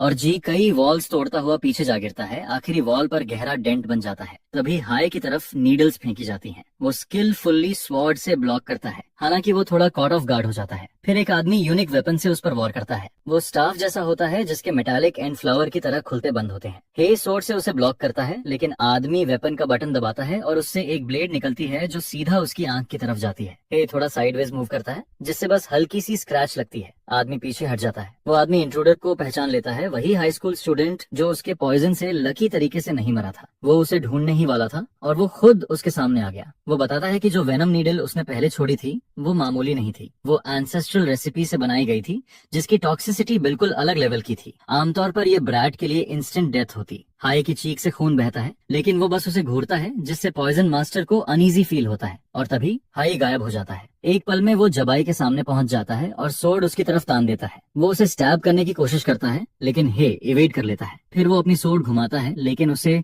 कुछ गलत सा फील होता है। उसी पल कई नीडल्स उसकी तरफ छोड़ी जाती हैं। ये पॉइजन मास्टर की तरफ से होता है। वो इस बात से ऑफेंड हो जाता है कि हे ने उसे कम्प्लीटली इग्नोर कर दिया। उसे ये भी इरिटेशन होती है कि उसके पॉइजन की पोटेंसी इतनी स्ट्रांग होने के बाद भी ये लड़का अभी तक जिंदा खड़ा है। हे एक आइटम तोड़ देता है। फिर वो आदमी जबाई से कहता है कि भाग जा, वो नीडल्स का कर्टन बनाकर उसे कवर देगा। हे देखता है कि जबाई विंडो से कूदकर एस्केप कर जाता है। जबाई बाहर निकल जाता है। इसके बाद पॉइजन मास्टर डिसाइड करता है कि कंडेंसेशन रेल्म की पावर डेमोन्स्ट्रेट करेगा। जो नीडल्स दीवार में घुसी होती हैं, उनसे ग्रीन मिस्ट निकलने लगती है। हे को खांसी आने लगती है। उसे समझ आ जाता है कि ये पॉइजन फॉग पहले वाले टॉक्सिक नीडल्स से कहीं ज्यादा इंटेंस है। पॉइजन उसकी स्किन पर असर दिखाने लगता है और वो गिरकर मर जाता है। पॉइजन मास्टर जोर जोर से हंसता है। वो उसका मजाक उड़ाता है कि वो खुद को हर पॉइजन से इम्यून समझ रहा था, लेकिन उसके फिनिशिंग मूव को विथस्टैंड नहीं कर पाया। तभी उसकी आंखों के सामने एक स्टैच्यू 2 हिस्सों में कट जाती है। हे की आंखें खुल जाती हैं। वो अपनी सोर्ड उठाता है और पॉइजन मास्टर पर स्लैश कर देता है। उसी पल पॉइजन मास्टर समझ जाता है कि उससे बहुत बड़ी गलती हो गई है। असल में जब से डिवाइन ड्रैगन ने क्ले एवाटार टेक्निक यूज करके डैमेज डाइवर्ट करना शुरू किया था, तब से हर बार उसे खून से नहीं ढकना पड़ता था। लेकिन एक साथ 2 एवाटार्स डिस्ट्रॉय हो जाना उसे सिग्नल दे देता है कि हे किसी ट्रिकी सिचुएशन में फंस गया है। इसलिए वो खुद चेक करने का फैसला करती है। वो देखती है कि हे किसी पर स्लैश कर रहा है। पॉइजन मास्टर को यकीन नहीं होता कि कंडेंसेशन रेल्म का कल्टिवेटर स्पिरिचुअल अट्रैक्शन रियलम वाले के हाथों मारा गया है। वो बहुत ज्यादा ब्लड कर चुका होता है। जब हे चेक करता है तो उसकी पल्स नहीं होती। हे उसे लूट करता है क्योंकि आइटम्स भले यूजलेस हों लेकिन कैश में बदले जा सकते हैं। उधर जाबाई पहाड़ों के बीच सड़क किनारे हांफता हुआ भाग रहा होता है। वो पूरी तरह आउट ऑफ ब्रेथ होता है। भागते भागते वो अपना फोन भी भूल जाता है, इसलिए उसे एक कार रोककर फोन उधार लेना पड़ता है ताकि बैकअप बुला सके। वो उस ट्रांसफर स्टूडेंट पर आग बबूला होता है। उसे यकीन नहीं होता कि वो जंग फैमिली से बदला लेने की हिम्मत कर गया। वो सोचता है कि जैसे ही फैमिली के असैसिन इकट्ठा होंगे वो उसे मारेगा और उसका पूरा फैमिली वाइप आउट कर देगा। लेकिन तभी हे सामने आ जाता है और पूछता है कि वो किसे मारने वाला है। हे सोर्ड से उस पर अटैक करता है लेकिन जाबाई डॉज कर लेता है। फिर जाबाई 100 रिफाइंड स्टील यूज करके अपने बॉडी को स्ट्रेंथन करता है। उसकी आर्म कट जाती है और खून बहने लगता है। वो डिस्टेंस बनाने के लिए पीछे हटता है। वो संभल भी नहीं पाता कि एक ऑर्ब उसके चेहरे की तरफ फेंका जाता है और एक्सप्लोड हो जाता है। धमाके से वो क्लिफ से नीचे गिर जाता है। जमीन पर जोरदार इम्पैक्ट के साथ गिरता है। हे उसे खत्म करने के लिए नीचे फॉलो करता है। जाबाई हिल नहीं पाता और डराने के लिए कहता है कि वो जांग फैमिली से है, लेकिन हे को कोई फर्क नहीं पड़ता। वो उसका सिर काट देता है। हे मानता है कि अगर ड्रैगन किंग ने सारा डैमेज अब्सॉर्ब नहीं किया होता तो वो उसे कई बार मार चुका होता। उसे यकीन नहीं होता कि मौत के बिल्कुल पास होने के बाद भी जी वही फैमिली बैकग्राउंड वाला इंटिमिडेशन रूटीन यूज कर रहा था। हे बॉडी को जला देता है और एविडेंस मिटा देता है। उसे पता होता है कि ऐसा करने के बाद भी जंग फैमिली उसकी मौत को उसी से जोड़ देगी, चाहे उनके पास प्रूफ हो या नहीं। और ऊपर से वो अभी भी जंग फैमिली की पैटेंटेड टेक्निक यूज कर रहा है। इसलिए वो जानता है कि फ्यूचर में कॉन्फ्लिक्ट अनअवॉइडेबल है, लेकिन उसे सेटिस्फैक्शन होती है कि उसका रिवेंज बेकार नहीं गया। जल्दी निकलने के बावजूद वो कुछ वैल्यूएबल चीजें उठा लाता है। ये कंडेंसेशन पिल्स होती हैं और उसे 3 मिलती हैं। उसे पता होता है कि जबाई के भाई को एक पिल के लिए ड्रैगन किंग को सैक्रिफाइसेस देनी पड़ी थी। उसे मेजर सेक्ट के डिसाइपल्स के बीच के कॉम्प्लिकेटेड रिलेशनशिप्स का अंदाजा लग जाता है। वो गोल्ड, सिल्वर, ट्रेजर्स, टैलिस्मन्स और स्टैंडर्ड ब्लेड्स जैसी चीजें भी उठा लेता है। वो प्लान करता है कि बाद में सब बेच देगा। सिस्टम को जैसे ही सेल शब्द डिटेक्ट होता है वो एक सेल्स सिस्टम ऑफर करता है। एडवांस्ड पेमेंट स्किल्स मिलने के बाद से सिस्टम जैसे पॉपअप्स आने लगे होते हैं। हे मान लेता है कि ये सब उस स्टिंकी ड्रैगन की डिजाइन है। अब तो ये ई कॉमर्स प्लेटफॉर्म के बिग डेटा के साथ और भी क्रेजी हो गया होता है। तभी उसे याद आता है कि उसे जल्दी से ब्राउजिंग हिस्ट्री डिलीट करनी चाहिए। उसके सामने एक व्हील आ जाता है जिसमें कल्चरेशन टेक्निक, मैजिक आर्टिफैक्ट जैसे ऑप्शंस होते हैं। वो सेल पर क्लिक करता है। डायनामिक मॉनले, horizontal blade, poison lotus, gold bars और बाकी सारा जंक सेल हो जाता है। उसके अकाउंट में 1,54,178 क्रेडिट हो जाते हैं। तभी सिस्टम चमकता है। Heaven opening blade 1 million watts में सेल पर होता है। उसे गुस्सा आता है कि सब कुछ मिलाकर 1.05 मिलियन में बिक गया, लेकिन एक सिंगल प्रीमियम ब्लेड के लिए 1 मिलियन मांगे जा रहे हैं। उसे बाहर ऐसे ही आर्टिफैक्ट सस्ते में मिलने की याद आती है। वो इसे सीधा रॉबरी कहता है। बात ये नहीं होती कि वो अफोर्ड नहीं कर सकता, बल्कि ये वर्थ इट नहीं होता। वो कुछ और चेक करने का फैसला करता है। पॉकेट पैंट्स 50,000 में होती हैं। ये ड्यूरेबल और टियर रेजिस्टेंट होती हैं। दोनों साइड पॉकेट स्पेशल बैग्स होते हैं जिनमें काफी सामान रखा जा सकता है। उसे ये काफी यूजफुल लगती हैं। वो 1 लाख युआन खर्च करता है और बैलेंस 9,54,718 युआन बचता है। वो बॉइलिंग ब्लड नाम का प्रीमियम आइटम भी देखता है जिसकी कीमत 6 लाख युआन होती है। इसमें जितना ज्यादा खून बहता है उतना ही उसका अटैक स्ट्रांग होता है। एक और आइटम होता है स्विफ्ट आई कॉन्टैक्ट लेंस जिसकी कीमत 50,000 युआन होती है। ये डायनामिक विजन को 50% एनहांस करता है जिससे फास्ट मूविंग ऑब्जेक्ट्स आसानी से दिखते हैं। एंटी इम्पैक्ट शर्ट भी होती है 1 लाख युआन की। ये टी शर्ट उससे भी ज्यादा टफ होती है जिससे फाइट में कपड़े फटने की चिंता नहीं रहती। ग्रिप शूज भी होते हैं 2 लाख के। इनमें सुपर ट्रैक्शन सोल्स होते हैं। स्पिरिचुअल पावर एक्टिवेट करने पर ये सरफेसेस से चिपक सकते हैं। एक्चुअल इफेक्ट यूजर की कल्टीवेशन पर डिपेंड करता है। टोटल मिलाकर वो 9,50,000 युआन खर्च कर देता है और उसके पास सिर्फ 4,718 युआन बचते हैं, जिसे देखकर वो रो पड़ता है। उधर डिवाइन ड्रैगन मुस्कुरा रही होती है, लेकिन वो तय कर लेती है कि जिसने उस पर ब्लड कर्स डाला है उसे इतनी आसानी से मरने नहीं देगी। किसी ने लॉर्ड ड्रैगन किंग को बुलाया होता है। वो एक कैट होती है और रिपोर्ट करती है कि ह्यूमन के ब्लड कर्स को तोड़ने का तरीका मिल गया है। डिवाइन ड्रैगन कैट के साथ ऑल्टर की तरफ जाती है। कैट बताती है कि वो ब्लड लाइन कोई खास नहीं है। हाये के एंसेस्टर्स सिर्फ लो लेवल डीमन बीस्ट्स पर ही ब्लड कर्स डाल पाते थे। वो बीस्ट्स ट्रांसफर डैमेज सह नहीं पाते थे, इसलिए उसके एंसेस्टर्स अक्सर लो लेवल फाइट्स में जल्दी मर जाते थे। इसी वजह से किसी भी सेक्टी ने कभी उसकी ब्लड लाइन में इंटरेस्ट नहीं लिया। मॉर्टल वर्ल्ड में वो हमेशा नोबडी रहा है। डिवाइन ड्रैगन पूछती है कि जब वो सेलेस्टियल और ड्रैगन किंग है तब उस पर ब्लड कर्स कैसे लग गया। कैट अंदाजा लगाती है कि जब वो मॉर्टल रेल्म में उतरी थी तब सेलेस्टियल एम्परर के रिस्ट्रिक्शन स्पेल ने उसकी कल्टीवेशन को जबरदस्ती बहुत नीचे गिरा दिया था। साथ ही उस वक्त लड़के की जिंदा रहने की इंटेंस विल ने उसके ब्लड कर्स की अपर लिमिट बढ़ा दी। फिर भी कर्स उसकी कल्टीवेशन पर डिपेंड करता है। स्पिरिचुअल अट्रैक्शन रेलम का कल्टीवेटर उसकी हेल्थ बार का बहुत छोटा हिस्सा ही टैप कर सकता है। जैसे ही वो हिस्सा खत्म होता है, लड़का मर जाएगा। मैजिक सर्कल लगभग रेडी हो जाती है। कैट उसे फॉर्मेशन के सेंटर में खड़े होने को कहती है। मैजिक सर्कल्स उसके ऊपर बन जाते हैं।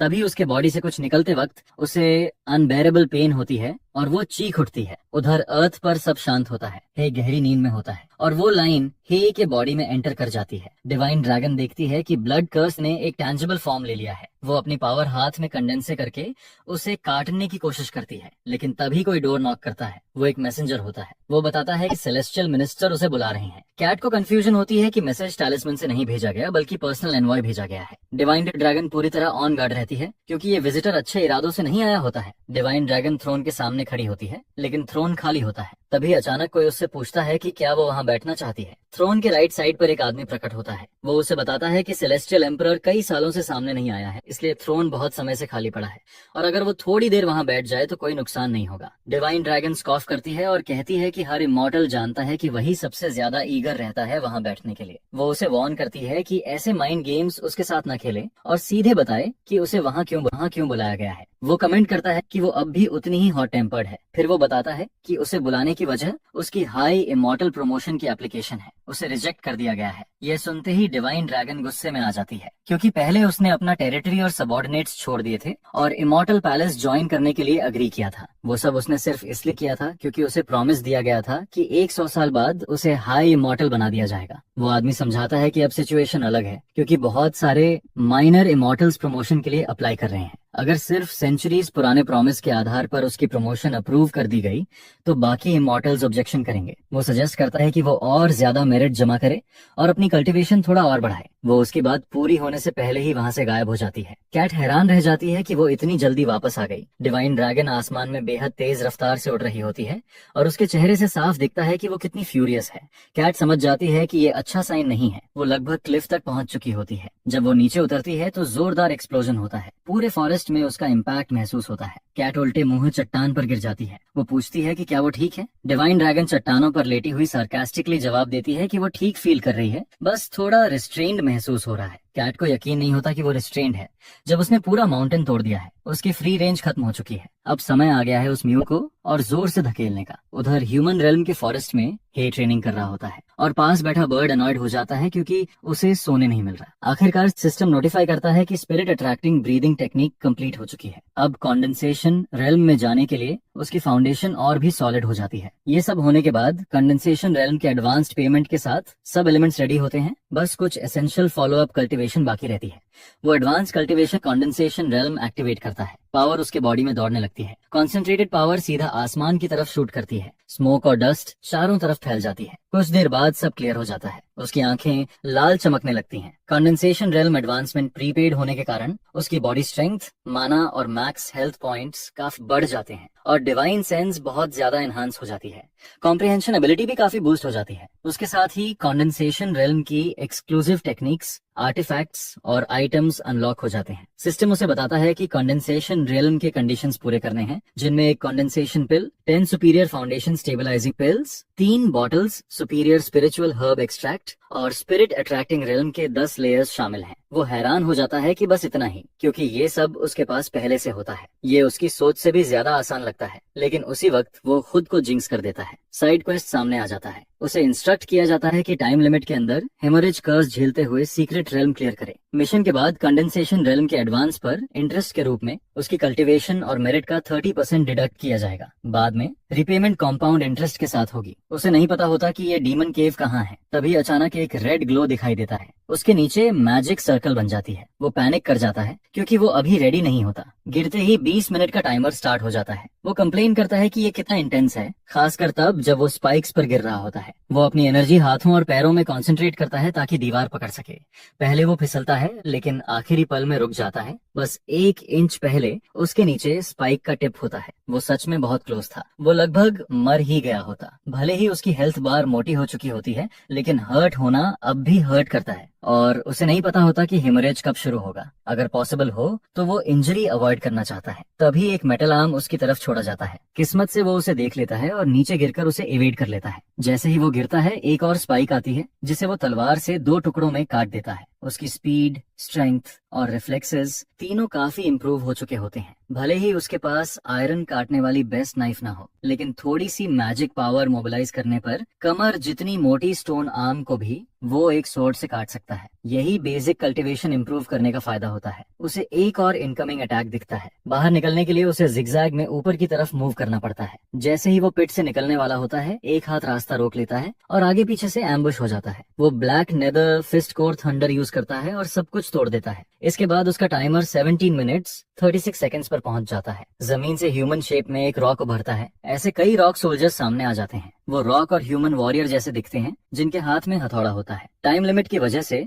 उसके पास उनसे निपटने का ज्यादा वक्त नहीं होता और उसी दौरान हेमोरेज शुरू हो जाता है। वो घुटनों पर आ जाता है। रॉक सोल्जर अपना हथौड़ा उठाकर वार करता है, लेकिन हथौड़ा किसी चीज से टकराता है। वो एक हाथ होता है जिसे हे एडवांस्ड पेमेंट स्किल से क्रिएट करता है स्टोन गोलम।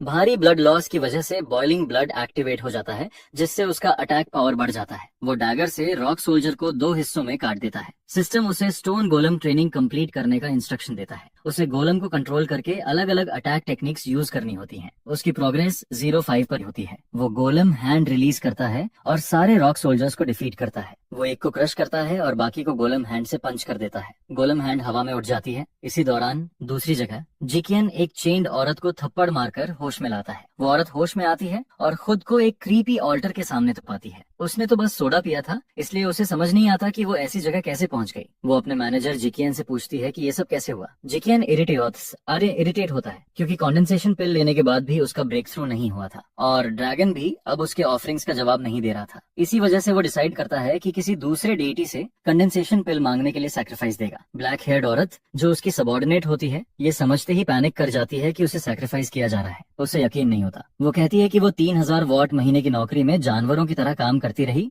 और अब उसे अपनी जान भी देनी पड़ेगी। वो दावा करती है कि कंपनी कॉन्ट्रैक्ट में ऐसा कहीं नहीं लिखा है। जिकियन क्लैरिफाई करता है कि जब उसने लेबर डिस्पैच एजेंसी के साथ कॉन्ट्रैक्ट साइन किया था, तब कंपनी का इससे कोई लेना देना नहीं था। ये सुनकर वो और शॉक हो जाती है। वो चाकू उसकी गर्दन पर रख देता है और कहता है कि बहुत हो गया। वो उसे मारने के लिए मना करती है। तभी अचानक एक एक्सप्लोजन होता है। ये हे के हाथ में पकड़ी लकड़ी की स्टिक की वजह से होता है। हे उस मैनेजर को देखता है जो एम्प्लॉइज को अपने बच्चों की तरह ट्रीट करता था। फिर वो उसे मिडिल फिंगर दिखाता है। इसी वक्त हे स्टोन गोलम ट्रेनिंग फेज कंप्लीट कर चुका होता है। जन का जबड़ा खुला रह जाता है जब वो उसे देखता है। उसे यकीन नहीं होता कि वो जगह ढूंढकर मैकेनिकल गोलम्स पार करके अंदर आ गया है। हे कहता है कि उसे हैरानी नहीं है कि वो अब भी जिंदा है। वो अंदाजा लगाता है कि किसी ने उसे पहले ही बता दिया होगा कि उसे मारना कितना मुश्किल है। वो कहता है कि शायद श्यान का मरा हुआ भाई ही होगा, क्योंकि श्यान को यकीन नहीं था कि उसका भाई उसके हाथों मरा है। फिर वो पूछता है कि क्या उसके पास उसके भाई की कंडेंसेशन पिल है। वो उस पर अटैक करता है और उसे देने के लिए मजबूर करता है। उसे ये जानने में कोई दिलचस्पी नहीं होती कि उसका भाई कैसे मरा। उसने पहले हे को मारने में सिर्फ इसलिए मदद की थी ताकि उसकी और अपने भाई की इज्जत बच। अब जब वो मर चुका है तो बड़े भाई होने के नाते वो उसके बिलोंगिंग्स पर अपना हक क्लेम करता है, जिस पर वो पूरी तरह ऑफ गार्ड हो जाता है जब वो हे की पाम टेक्निक देखता है। यह टेक्निक उसके राइट आर्म को टुकड़ों में उड़ा देती है, जिस पर ब्लैक हेयर्ड वुमन नजरें फेर लेती है और जिगोन का बॉडी ऑल्टर के एंट्रेंस की तरफ स्लाइड करता जाता है। उसका ब्लड फैलता है, जिसे ऑल्टर के दूसरी तरफ मौजूद क्रीचर फील करता है। यह ब्लड उसे अवेकन कर देता है, जिस पर मुझे एक सिनिस्टर ऑरा फील होती है। इस मोमेंट पर सिर्फ 9 मिनट्स और 20 सेकंड्स बचे होते हैं। इसके बाद वो वुमन की चेन्स काट देता है, जिसे देखकर वुमन उसे रिमेम्बर करती है। उसे याद आता है कि कंपनी के बाद वो बिना किसी ट्रेस के वैनिश हो गया था। उसे बिल्कुल भी उम्मीद नहीं थी कि वो इतना पावरफुल होगा, जिस पर वो जवाब देता है कि उसके पास एक्सप्लेन करने का टाइम नहीं है और पहले गोलम को बोलता है कि वो उसे बाहर एस्कॉर्ट करे। यह सुनकर वुमन इतनी स्टनड हो जाती है कि कुछ बोल ही नहीं पाती जब गोलम का हैंड उसे ग्रैब करता है। इसी दौरान जिकियन का बॉडी डार्क ऑल्टर के अंदर क्रीचर द्वारा अब्सॉर्ब किया जा रहा होता है और वही क्रीचर अपनी आंखें खोलता है, फिर एक सोड ग्रैब करता है। इसके बाद वो बाहर कदम रखती है। सिर्फ उसके रेड ग्लोइंग बॉडी को देखकर ही साफ पता चलता है कि वो कोई ऑर्डिनरी बीइंग नहीं है। हाई उसे देखता है। उसकी आंखें तुरंत उसकी पावर गेज करने की कोशिश करती हैं, लेकिन उसकी पावर ओवरवेलमिंग होती है। सिर्फ उसकी प्रेजेंस से ही ये ब्लीड करने लगता है। वो डिवाइन सेंसेस का यूज करके उसका कल्टीवेशन लेवल असेस करने की कोशिश करता है, लेकिन उसके बदले उसे एक काउंटर मेजर हिट कर जाता है। जिस एग्जिट से वो बाहर आई थी वो बंद हो चुका होता है। यह देखकर हे ये वंडर करता है कि जी के आखिर किस तरह के बीइंग को एक्सीडेंटली सैक्रिफाइस कर बैठा था, और बिना कुछ कहे वो वुमन उस पर चार्ज करती है। वो अपने डैगर से उसकी सोर्ड ब्लॉक करता है, लेकिन उसकी स्ट्रेंथ उसे घुटनों पर गिरा देती है और सोर्ड उसके शोल्डर को स्क्रैच करती है। इसके बाद वो उसे किक करने वाली होती है, जिसे वो अपने दूसरे आर्म से ब्लॉक करता है, और फिर एक एक्सप्लोजन होता है। इस ब्लास्ट से वो केव की वॉल की तरफ फेंक दिया जाता है। फिर वो वुमन अपनी कॉम्बैट स्टांस लेती है। हे नोटिस करता है कि उसके स्ट्राइक्स कितने हेवी और फोर्सफुल होते हैं। वो प्लान करता है कि अगली चार्ज पर गोलम की हेल्प लेगा, लेकिन इससे पहले कि वो कुछ भी कर पाता वो ऑलरेडी स्लैश हो चुका होता है। उसी समय फ्लोटिंग आइलैंड पर 3 क्ले स्टैचूज शैटर हो चुके होते हैं। डिवाइन ड्रैगन को यह देखकर परेशानी होती है कि सारे डेथ सब्स्टिट्यूट पपेट्स एक साथ एक्सप्लोड हो गए हैं। वो समझ जाती है कि यह उसकी मौत का साइन है। इधर हेई कंफ्यूज होता है कि उसने सोर्ड स्विंग होते हुए देखा भी नहीं, लेकिन फिर भी उसे हिट लग चुकी होती है। वो अपने स्टमक के बल गिरता है। वुमन अपनी आंखें बंद करती है और उसकी फिंगर के चारों तरफ मैजिक सर्कुलेट करने लगता है। इसके बाद वो उस पर फिर से स्ट्राइक करने वाली होती है। वो उसका नेक टारगेट करती है, लेकिन हे अपने डैगर से उसे ब्लॉक करता है। इम्पैक्ट इतना पावरफुल होता है कि उनके चारों तरफ हवा का तेज गस्ट निकलता है। तब उसे रियलाइज होता है कि वो उसे फॉलो अप स्ट्राइक से फिनिश करना चाहती है, जिस पर वो अपनी फिंगर से सिग्नल देता है और गोलम हैंड अपीयर होता है। वो उसे हिट करने की कोशिश करता है, लेकिन वुमन समरसॉल्ट करके उसे इवेड कर लेती है। इसके बाद वो दोनों के बीच डिस्टेंस बना लेती है। तभी वो थोड़ी ऑफ गार्ड हो जाती है जब हाई डैगर से फॉलो अप अटैक करता है। सिस्टम हे को नोटिफाई करता है कि उसे 99% डैमेज मिल चुका है और बॉइलिंग ब्लड एक्टिवेट हो चुका है। यह सुनकर वो थ्रिल्ड हो जाता है कि अब वो प्रॉपर्ली ड्यूअल कर सकता है। साथ ही वो ये भी सीखता है कि उसका वन शॉट मूव एक सीक्वेंस में आता है, इसलिए पहले वो डिफेंड नहीं कर पाया था। इसके बाद वो लगातार डैगर से अटैक करता है, जिसे वो वुमन स्किलफुली अपने स्वॉर्ड से काउंटर करती रहती है। फिर वो एक ऑर्ब फेंकता है, जिससे वो डिस्ट्रैक्ट हो जाती है, और जैसे ही वो उसकी स्वॉर्ड से टकराता है वो एक्सप्लोड हो जाता है। यह उसे फिर से उसका वन शॉट मूव यूज करने पर मजबूर कर देता है। हाया ये सब आते हुए देख लेता है। वो असल में इसी का वेट कर रहा होता है। सिस्टम उसे नोटिफाई करता है कि एनिमी स्किल प्रीपेड हो चुका है। वुमन सेलेस्टियल अनाइलेशन अनलीश करती है। दोनों डिस्ट्रक्टिव एनर्जी रिलीज करते हैं, और जब वो क्लैश करती है तो एक और एक्सप्लोजन होता है। जब डस्ट क्लियर होती है तब पता चलता है कि दोनों अभी भी खड़े होते हैं, लेकिन कुछ सेकंड्स बाद वुमन गिर जाती है। ये बिल्कुल ठीक होता है। वो कंफ्यूज हो जाती है कि ऐसा कैसे हुआ, क्योंकि उसने पहले अटैक किया था। अटैक हिट होना चाहिए था, लेकिन वो अनहार्म्ड होता है। वो उसे मॉक करता है कि वो इतनी फ्लस्टर्ड है कि नॉर्मल बोल रही है, जबकि वो सोच रहा था कि वो म्यूट है। वो जवाब देता है कि वो प्रीएम्प्टिवली स्ट्राइक कर सकती है, लेकिन वो भी वही कर सकता है। पहले वो उसके अटैक के फाइनल आउटकम के खिलाफ डिफेंस प्रिपेयर करना चाहता था, लेकिन वो नहीं कर पाया। लगता है कि इसके लिए उससे कहीं ज्यादा हाई कल्टीवेशन लेवल चाहिए था। फिर उसे याद आता है कि पिछली क्लैश में उसने उसे फिनिश नहीं किया था, बल्कि नेक स्लाइस करने की कोशिश की थी। वो एंटिसिपेट करता है कि अगली बार वो उसके हेड के लिए जाएगी। इसी वजह से वो उसी के लिए प्रिपेयर करता है और बोनस में एक स्लैश भी चुरा लेता है। ये उसे फ्यूरियस कर देता है, लेकिन तभी कुछ उसका ध्यान भटका देता है। एक मैजिक सर्कल अपीयर होता है। सिस्टम हेई को वार्न करता है कि अगर उसने अपनी प्रीपेड टेक्निक के हैंड साइंस कंप्लीट नहीं किए तो उसे डिवाइन रिट्रीब्यूशन फेस करना पड़ेगा। ये पहली बार होता है जब वो प्रीपेड हेवंस लॉ टेक्निक्स के डिवाइन पनिशमेंट देखता है। दोनों हैंड जेस्चर बनाते हैं। वुमन पैनिक कर जाती है क्योंकि उसके साइंस अलाइन नहीं हो रहे होते। तभी जमीन से एक हैंड निकलता है और उसके आर्म्स रिस्ट्रेन कर लेता है। वो इसे उसे रोकने नहीं देती और कास्ट कंप्लीट करने की कोशिश करती रहती है, लेकिन हेई को उसे रोकने की जरूरत नहीं होती। उसे बस उसका टाइम वेस्ट करना होता है। वो खुद को छुड़ा लेती है। फिर साइंस कंटिन्यू करती है, लेकिन तब तक बहुत देर हो चुकी होती है। कई मैजिक सर्कल्स गिरते हैं। यह एक ट्रिबुलेशन होता है। यह एक बड़े एरिया को डिस्ट्रॉय कर देता है, लेकिन हाई सेफ रहता है। सिस्टम उसे नोटिफाई करता है कि quasi condensation realm prepayment complete हो चुकी है। सेशन से रिक्वायर्ड कल्टीवेशन और वर्चू डिडक्ट हो चुका होता है। उसकी कल्टीवेशन कंडेंसेशन रियल्म की 3rd लेयर तक बढ़ जाती है। इसके बाद प्रीपेमेंट के लिए न्यू सिस्टम रिसोर्सेज अनलॉक हो जाते हैं। वुमन पिट से बाहर निकलती है। हाई से उसका रास्ता ब्लॉक करता है और कहता है कि वो अभी भी ब्रीदिंग कर रही है। वो मान लेती है कि वो हार चुकी है और वो उसे मार सकता है, स्किन कर सकता है या जो चाहे कर सकता है। यह उसे दूसरों से अलग बनाता है जो मरने से पहले मर्सी मांगते हैं। फिर भी वो सरप्राइजिंगली काम होती है। हे अपने डैगर से उसे स्ट्राइक करने वाला होता है। वो आंखें बंद कर लेती है और अटैक के लिए ब्रेस करती है, लेकिन कुछ नहीं होता। उसकी सरप्राइज के लिए उसकी सारी वुंड्स हील हो चुकी होती हैं। फिर हे उसे बताता है कि अब वो दोनों एक ही हेल्थ बार शेयर करते हैं। वो उसे साथ में असेंड करने का इनवाइट देता है। लॉन्ग इन नाम की इस वुमन पर ब्लड कर्स इंस्क्राइब हो चुका होता है। कॉम्बैट में उसे मिलने वाला डैमेज अब ड्रैगन किंग को ट्रांसफर होता है। बाथ में कैट पीसफुली सो रही होती है। बाथटब का वाटर बबल्स में बदलता है और डिवाइन ड्रैगन खड़ी होती है। कैट उसकी सडन मूवमेंट से सरप्राइज सरप्राइज्ड हो जाती है, उठती है और पूछती है क्या हुआ। डिवाइन ड्रैगन को कुछ स्ट्रेंज फील होता है, जैसे उस पर कोई और वैम्पायर हो। सिस्टम हाई को नोटिफाई करता है कि एडवांस्ड पेमेंट स्किल अपग्रेड हो चुकी है। अब वो मैजिकल आर्टिफैक्ट्स और एलिक्सर्स के लिए एडवांस्ड पेमेंट्स कर सकता है, लेकिन आइटम्स का लेवल उसके करंट मेजर रेल्म से ज्यादा नहीं हो सकता। अगले दिन स्कूल में लॉन्ग इन स्किम्पी क्लोथिंग पहनकर अपीयर होती है। हे उसकी तरफ मुड़ता है। फैटी और ग्रीन हेड गाय उसे देखते रहते हैं। फैटी क्यूरियस होता है कि वो कौन है। ग्रीन हेड गाय उसे टीज करता है कि वो अपनी सिस्टर इन लॉ में इंटरेस्टेड है। ये सुनकर वो पेल पड़ जाता है और क्लैरिफाई करता है कि उसके हार्ट में सिर्फ टीचर जो के लिए जगह है। हाई वुमन से पूछता है कि क्या वो एक दूसरे को जानते हैं, जिस पर वो याद दिलाती है कि कुछ दिन पहले ही उनकी बैटल हुई थी। वो उसे रिमाइंड करती है कि वो दोनों सेम हेल्थ बार पर हैं। तब जाकर हाई उसे पहचानता है। उसने हेयर स्टाइल चेंज कर लिया था, इसलिए वो पहचान नहीं पाया था। इसके बाद वो उससे पूछता है कि उसने एनरोलमेंट प्रोसीजर्स और क्लास ट्रांसफर कैसे मैनेज किया। वो उसके बगल में बैठती है और जवाब देती है कि एक फ्रेश ट्रिक हर बार काम करता है। 2 दिन पहले प्रिंसिपल को गोल्ड बार्स मिले थे एक न्यू ट्रांसफर स्टूडेंट को एडमिट करने के लिए। और प्रेजेंट सेटिंग में होम रूम टीचर ताओ अनाउंस करता है कि स्मॉल स्केल टेस्ट खत्म हो चुके हैं और अब मॉक एग्जाम्स शुरू होंगे। वहाँ मौजूद ज्यादातर स्टूडेंट्स के लिए यह उनका पहला रियल कॉम्बैट एक्सपीरियंस होता है। उन्होंने दशकों तक हार्ड स्टडी की होती है, तो अब टाइम आ चुका होता है कि वो अपनी कल्टीवेशन के रियल रिजल्ट्स दिखाएं।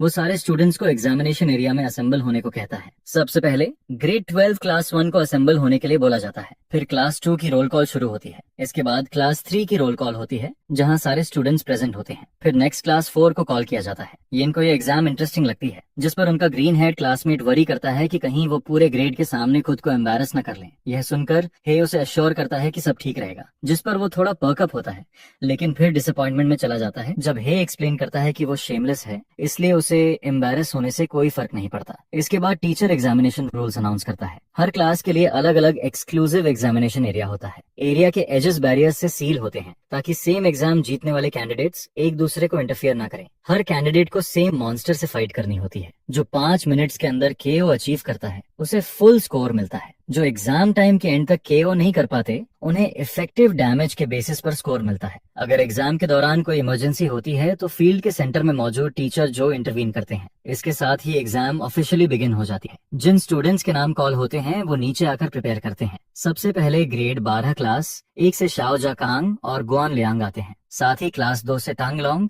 और क्लास 4 से युगोसाकी हनाको भी आते हैं। यह देखकर हे पूछता है कि यिंग सेक्ट के लोग यहाँ क्यों हैं, जिस पर ग्रीन हेड स्टूडेंट जवाब देता है कि ये कल्टीवेशन एजुकेशन ब्यूरो की मिशन है। Top tier sect peace street के पार्ट के तौर पर लगभग हर हाई स्कूल को यिंग सेक्ट से कुछ एक्सचेंज स्टूडेंट्स एक्सेप्ट करने पड़ते हैं। हे सोचता है कि यह सिर्फ रेगुलर हाई स्कूल में होता है। उसे उम्मीद नहीं थी कि कल्चरेशन हाई स्कूल्स भी ऐसा करती हैं। इसी बीच एक लॉन्ग ब्लैक हेड गर्ल कुछ सेंस करती है।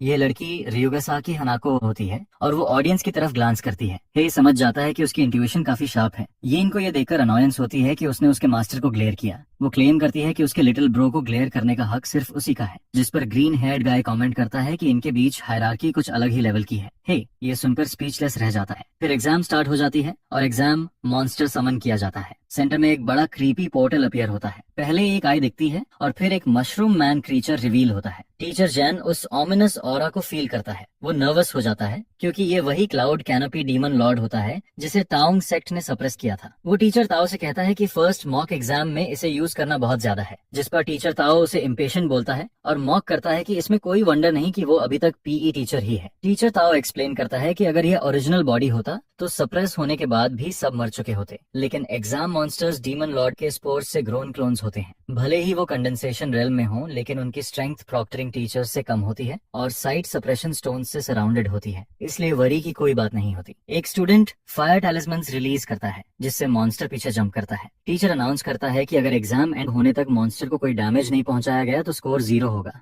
फायर टैलिस्मन रिलीज करने वाला स्टूडेंट बस एसोप कर पाता है। फिर एक और स्टूडेंट रॉक्स की बराज मॉन्स्टर पर फेंकता है, लेकिन मॉन्स्टर उसे पंच मार देता है। स्टूडेंट मॉन्स्टर को डैमेज तो कर पाता है, लेकिन मॉन्स्टर उसे एग्जामिनेशन एरिया के बाहर फेंक देता है, जिस वजह से वो फेल हो जाता है। इसके बाद रिजल्ट्स अनाउंस होते हैं, जैसे जांगिन को 61 पॉइंट्स, वीवन फेल, चेन जांगलिन को 68 पॉइंट्स मिलते हैं। बाईस्टैंडर्स को यकीन नहीं होता कि ईयर का पहला मॉक एग्जाम इतना डिफिकल्ट है। कोई भी 70 से ऊपर स्कोर नहीं कर पाता और सिर्फ कुछ ही स्टूडेंट्स पास होते हैं। वो क्वेश्चन करते हैं कि आखिर ये एग्जाम किस टीचर ने डिजाइन किया है। वो डिसाइड करते हैं कि बाद में पता लगाएंगे। यह देखकर green head student relieved feel करता है। अब उसके पास एम्बैरेस्ड होने की कोई वजह नहीं रहती क्योंकि सब ऑलरेडी एम्बैरेस्ड होते हैं। तभी वो कुछ नोटिस करता है। टीचर जियान कहता है कि टीचर ताओ कुछ ज्यादा ही आगे निकल गया है। इतना tough first mock exam students की कॉन्फिडेंस डिस्ट्रॉय कर सकता है, जिस पर टीचर ताओ रीजन देता है कि अगर वो इस लेवल के मॉक एग्जाम को भी विथस्टैंड नहीं कर सकते तो ये उसकी अब तक की वर्स्ट क्लास होगी। तभी वो अरीना में कुछ नोटिस करता है। हानाको मॉन्स्टर से दूर भाग रही होती है। यह देखकर उसे सरप्राइज होता है। वो बैरियर के एज की तरफ जा रही होती है। उसे यकीन नहीं होता कि वो एग्जाम फॉरफिट कर रही है, लेकिन बैरियर क्रॉस करने से पहले ही वो जंप करती है। वो बैरियर क्रॉस नहीं करती बल्कि उसे यूज करके खुद को स्टडी करती है और एक्स्ट्रा मोमेंटम गेन करती है अटैक प्रिपेयर करने के लिए। मॉन्स्टर उसे पंच करने वाला होता है। तभी वो अपनी सोर्ड अनशीथ करती है और एक इंस्टेंट में मॉन्स्टर को पीसेस में स्लाइस कर देती है। टीचर जियान कंप्लीट नॉकआउट देखकर शॉक्ड हो जाता है। उसे फुल स्कोर मिलता है। क्राउड अमेज्ड हो जाती है।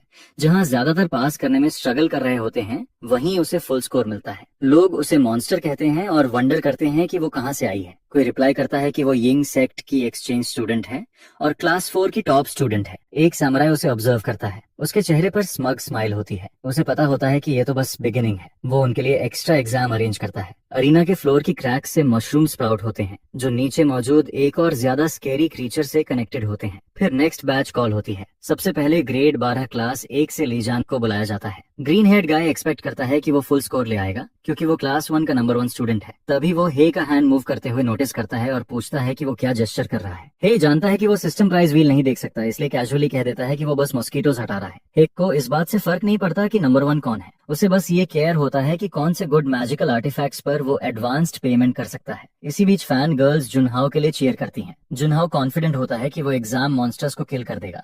वो ईगर होता है ये प्रूव करने के लिए कि दो नंबर 1s के बीच लेवल का कोई डिफरेंस नहीं है। एरिया में ब्लैक मिस्ट अपीयर होती है। मशरूम मॉन्स्टर वही मिस्ट एमिट करता है। टीचर ताओ को खुद नहीं पता होता कि ऐसे मॉन्स्टर का आइडिया किसने दिया। जुनहाओ कॉन्फिडेंट रहता है कि फॉर्म चेंज होने के बाद भी वो उसे इंस्टेंटली किल कर देगा। जब वो अपनी फिस्ट क्लेंच करता है तो उस पर कई राइटिंग्स अपीयर होती हैं। फिर वो मॉन्स्टर को पंच करता है और मॉन्स्टर पीछे उड़ जाता है। टीचर जियान उसकी पावर देखकर सरप्राइज्ड हो जाता है। टीचर ताओ एक्सप्लेन करता है कि जुनहाओ अपने आर्म पर मैजिक फॉर्मेशन इम्प्रिंट करता है, जिससे उसकी फिस्ट की डिस्ट्रक्टिव पावर बढ़ जाती है। टीचर को लगता है कि इस किड के पास पेकिंग यूनिवर्सिटी या सिंगवा यूनिवर्सिटी में गारंटीड एडमिशन का स्ट्रॉन्ग चांस है, लेकिन वो अंदर ही अंदर इस बात से एंग्री रहता है कि जुनहाओ उसकी क्लास में नहीं है। अटक इतना डिस्ट्रक्टिव होता है कि जमीन धंस जाती है। जुनहाओ बोस्ट करता है कि ये पंच उसकी एडमिशन गारंटी करता है और ये भी प्रूव करता है कि दो नंबर 1s में डिफरेंस होता है, लेकिन तभी उसका फेस पेल पड़ जाता है। टीचर्स भी वरी करने लगते हैं। मॉन्स्टर उसके सामने खड़ा रहता है। उसे शॉक लगता है कि वो अभी भी स्टैंडिंग है। उसे ये स्ट्रेंज लगता है। उसे पता होता है कि ये इसलिए नहीं है कि उसने वेस्ट ट्विस्ट या शोल्डर गलत सेट किया हो। वो डिसाइड करता है कि बस फिर से पंच करेगा, लेकिन टीचर जान पैनिक में चिल्लाता है कि वहां से हट जाओ। फिर भी वो पंच करता है, लेकिन पंच लैंड होने से पहले ही मॉन्स्टर उसके गट पर पंच मारता है और उसे दूर फेंक देता है। वो वॉल से जोरदार इम्पैक्ट के साथ क्रैश करता है। टीचर जान उसकी हेल्प के लिए आता है और उसे खड़ा करता है, लेकिन वो ब्लड कॉफ करता है। वो पूरी कोशिश करता है फोर्स डिस्पर्स करने की, लेकिन फिर भी इंटरनल इंजरीज हो जाती हैं। उसे समझ आ जाता है कि ये मॉन्स्टर एग्जाम का पार्ट नहीं होना चाहिए था। वो तुरंत फोन निकालकर रीइंफोर्समेंट्स कॉल करता है, क्योंकि of the charts monster appear हो चुका होता है। दूसरी तरफ वह पूछता है कि करंट एग्जाम की डिफिकल्टी क्या है। वो हाईएस्ट रेल्म के अवेलेबल टीचर्स रिक्वेस्ट करता है। मॉन्स्टर उनकी तरफ दौड़ता है, तभी कोई उसके फीट रिस्ट्रेन करता है। प्रॉक्टर ऑफेंड हो जाता है कि मॉन्स्टर ऐसे एक्ट कर रहा है जैसे वो एग्जिस्ट ही नहीं करता। वो मॉन्स्टर के आर्म्स भी बाइंड कर देता है, लेकिन उन्हें भी पता नहीं होता कि नीचे मौजूद असली मॉन्स्टर पूरी तरह अपनी आंखें खोल चुका है। मशरूम मॉन्स्टर अपनी बैक से स्पाइक्स क्रिएट करता है और वो जमीन को पियर्स करते हुए नीचे घुस जाते हैं। प्रॉक्टर लगातार उन स्ट्रिंग्स को पकड़े रहता है जो उसे बाइंड कर रही होती हैं, लेकिन नीचे कुछ ऐसा होता है जो उसके आसपास की जमीन को शैटर कर देता है। यह फील करते ही उसे समझ आ जाता है कि यह गुड साइन नहीं है। जिस एरिया में वो खड़ा होता है वहाँ जोरदार एक्सप्लोजन हो जाता है। मॉन्स्टर खुद को छुड़ा लेता है, लेकिन तभी उस पर ऊपर से फायरबॉल की बारिश होने लगती है, जिस पर वो अपने मशरूम हेड से कुछ रिलीज करता है जो फायरबॉल से क्लैश करता है और एक और एक्सप्लोजन क्रिएट हो जाता है। मॉन्स्टर स्मोकी एरिया से बाहर भागता है। वो सीधे उस पर्सन को टारगेट करता है जो रूफ से फायरबॉल्स रिलीज कर रहा होता है। इसी दौरान हानाको वॉल्स के टॉप से इस पूरे केओस को देख रही होती है। वो अपनी सोर्ड अनशीथ करती है। उसके पास खड़ा सामुराई उससे पूछता है कि वो क्या कर रही है, जिस पर वो कहती है कि वो नीचे जाकर हेल्प करेगी। यह सुनते ही रायोगाकी सेक्ट का साकी काकू उस पर चिल्लाता है और पूछता है कि क्या वो बेवकूफ है। वो उसे बताता है कि यह एग्जाम खास तौर पर उसी के लिए सेट किया गया है ताकि उसका रास्ता साफ हो सके। अगर यह of the charts monster accidentally grade के टॉप रैंकिंग स्टूडेंट्स को वाइप आउट कर देता है तो उसे टिनुआ यूनिवर्सिटी, पाइकिंग यूनिवर्सिटी, यहाँ तक कि शुकियन यूनिवर्सिटी में भी गारंटीड एडमिशन मिल जाएगी। लेकिन वो ऐसे डिस्पोजेबल मेथड्स यूज करके एडमिशन लेना नहीं चाहती होती। वो उस घिनौने मॉन्स्टर को खुद टीयर करने के लिए डिटरमिन्ड होती है, लेकिन तभी उसे कुछ वियर्ड फील होता है। वो अपना सिर पकड़ लेती है और पेन से चिल्ला उठती है। काकू उस पर सोल बाइंडिंग कर्स यूज करता है। उसे राहत मिलती है कि उसने उसे लीश पर डाल दिया है, नहीं तो उसके फादर की मेटिकुलसली प्लान्ड ऑपरेशन बेकार चली जाती। हानाको ने रुगसा की फैमिली की कोल्ड ब्लडेड और क्रूअल वर्च्यूज इनहेरिट नहीं की होती। उसके बोन्स में अभी भी उसकी ओरिजिनल ब्लड लाइन की फेटल फ्लॉ मौजूद होती है। वो जेंटल, काइंड और अपराइट होती है। यह सोचकर काकू वंडर करता है कि उसका फादर उस पर रिसोर्सेज क्यों वेस्ट कर रहा है। तभी बिल्डिंग के टॉप पर एक्सप्लोजन होता है और काकू का ध्यान भटक जाता है। टीचर तो हवा में उछलकर बाहर फेंक दिए जाते हैं।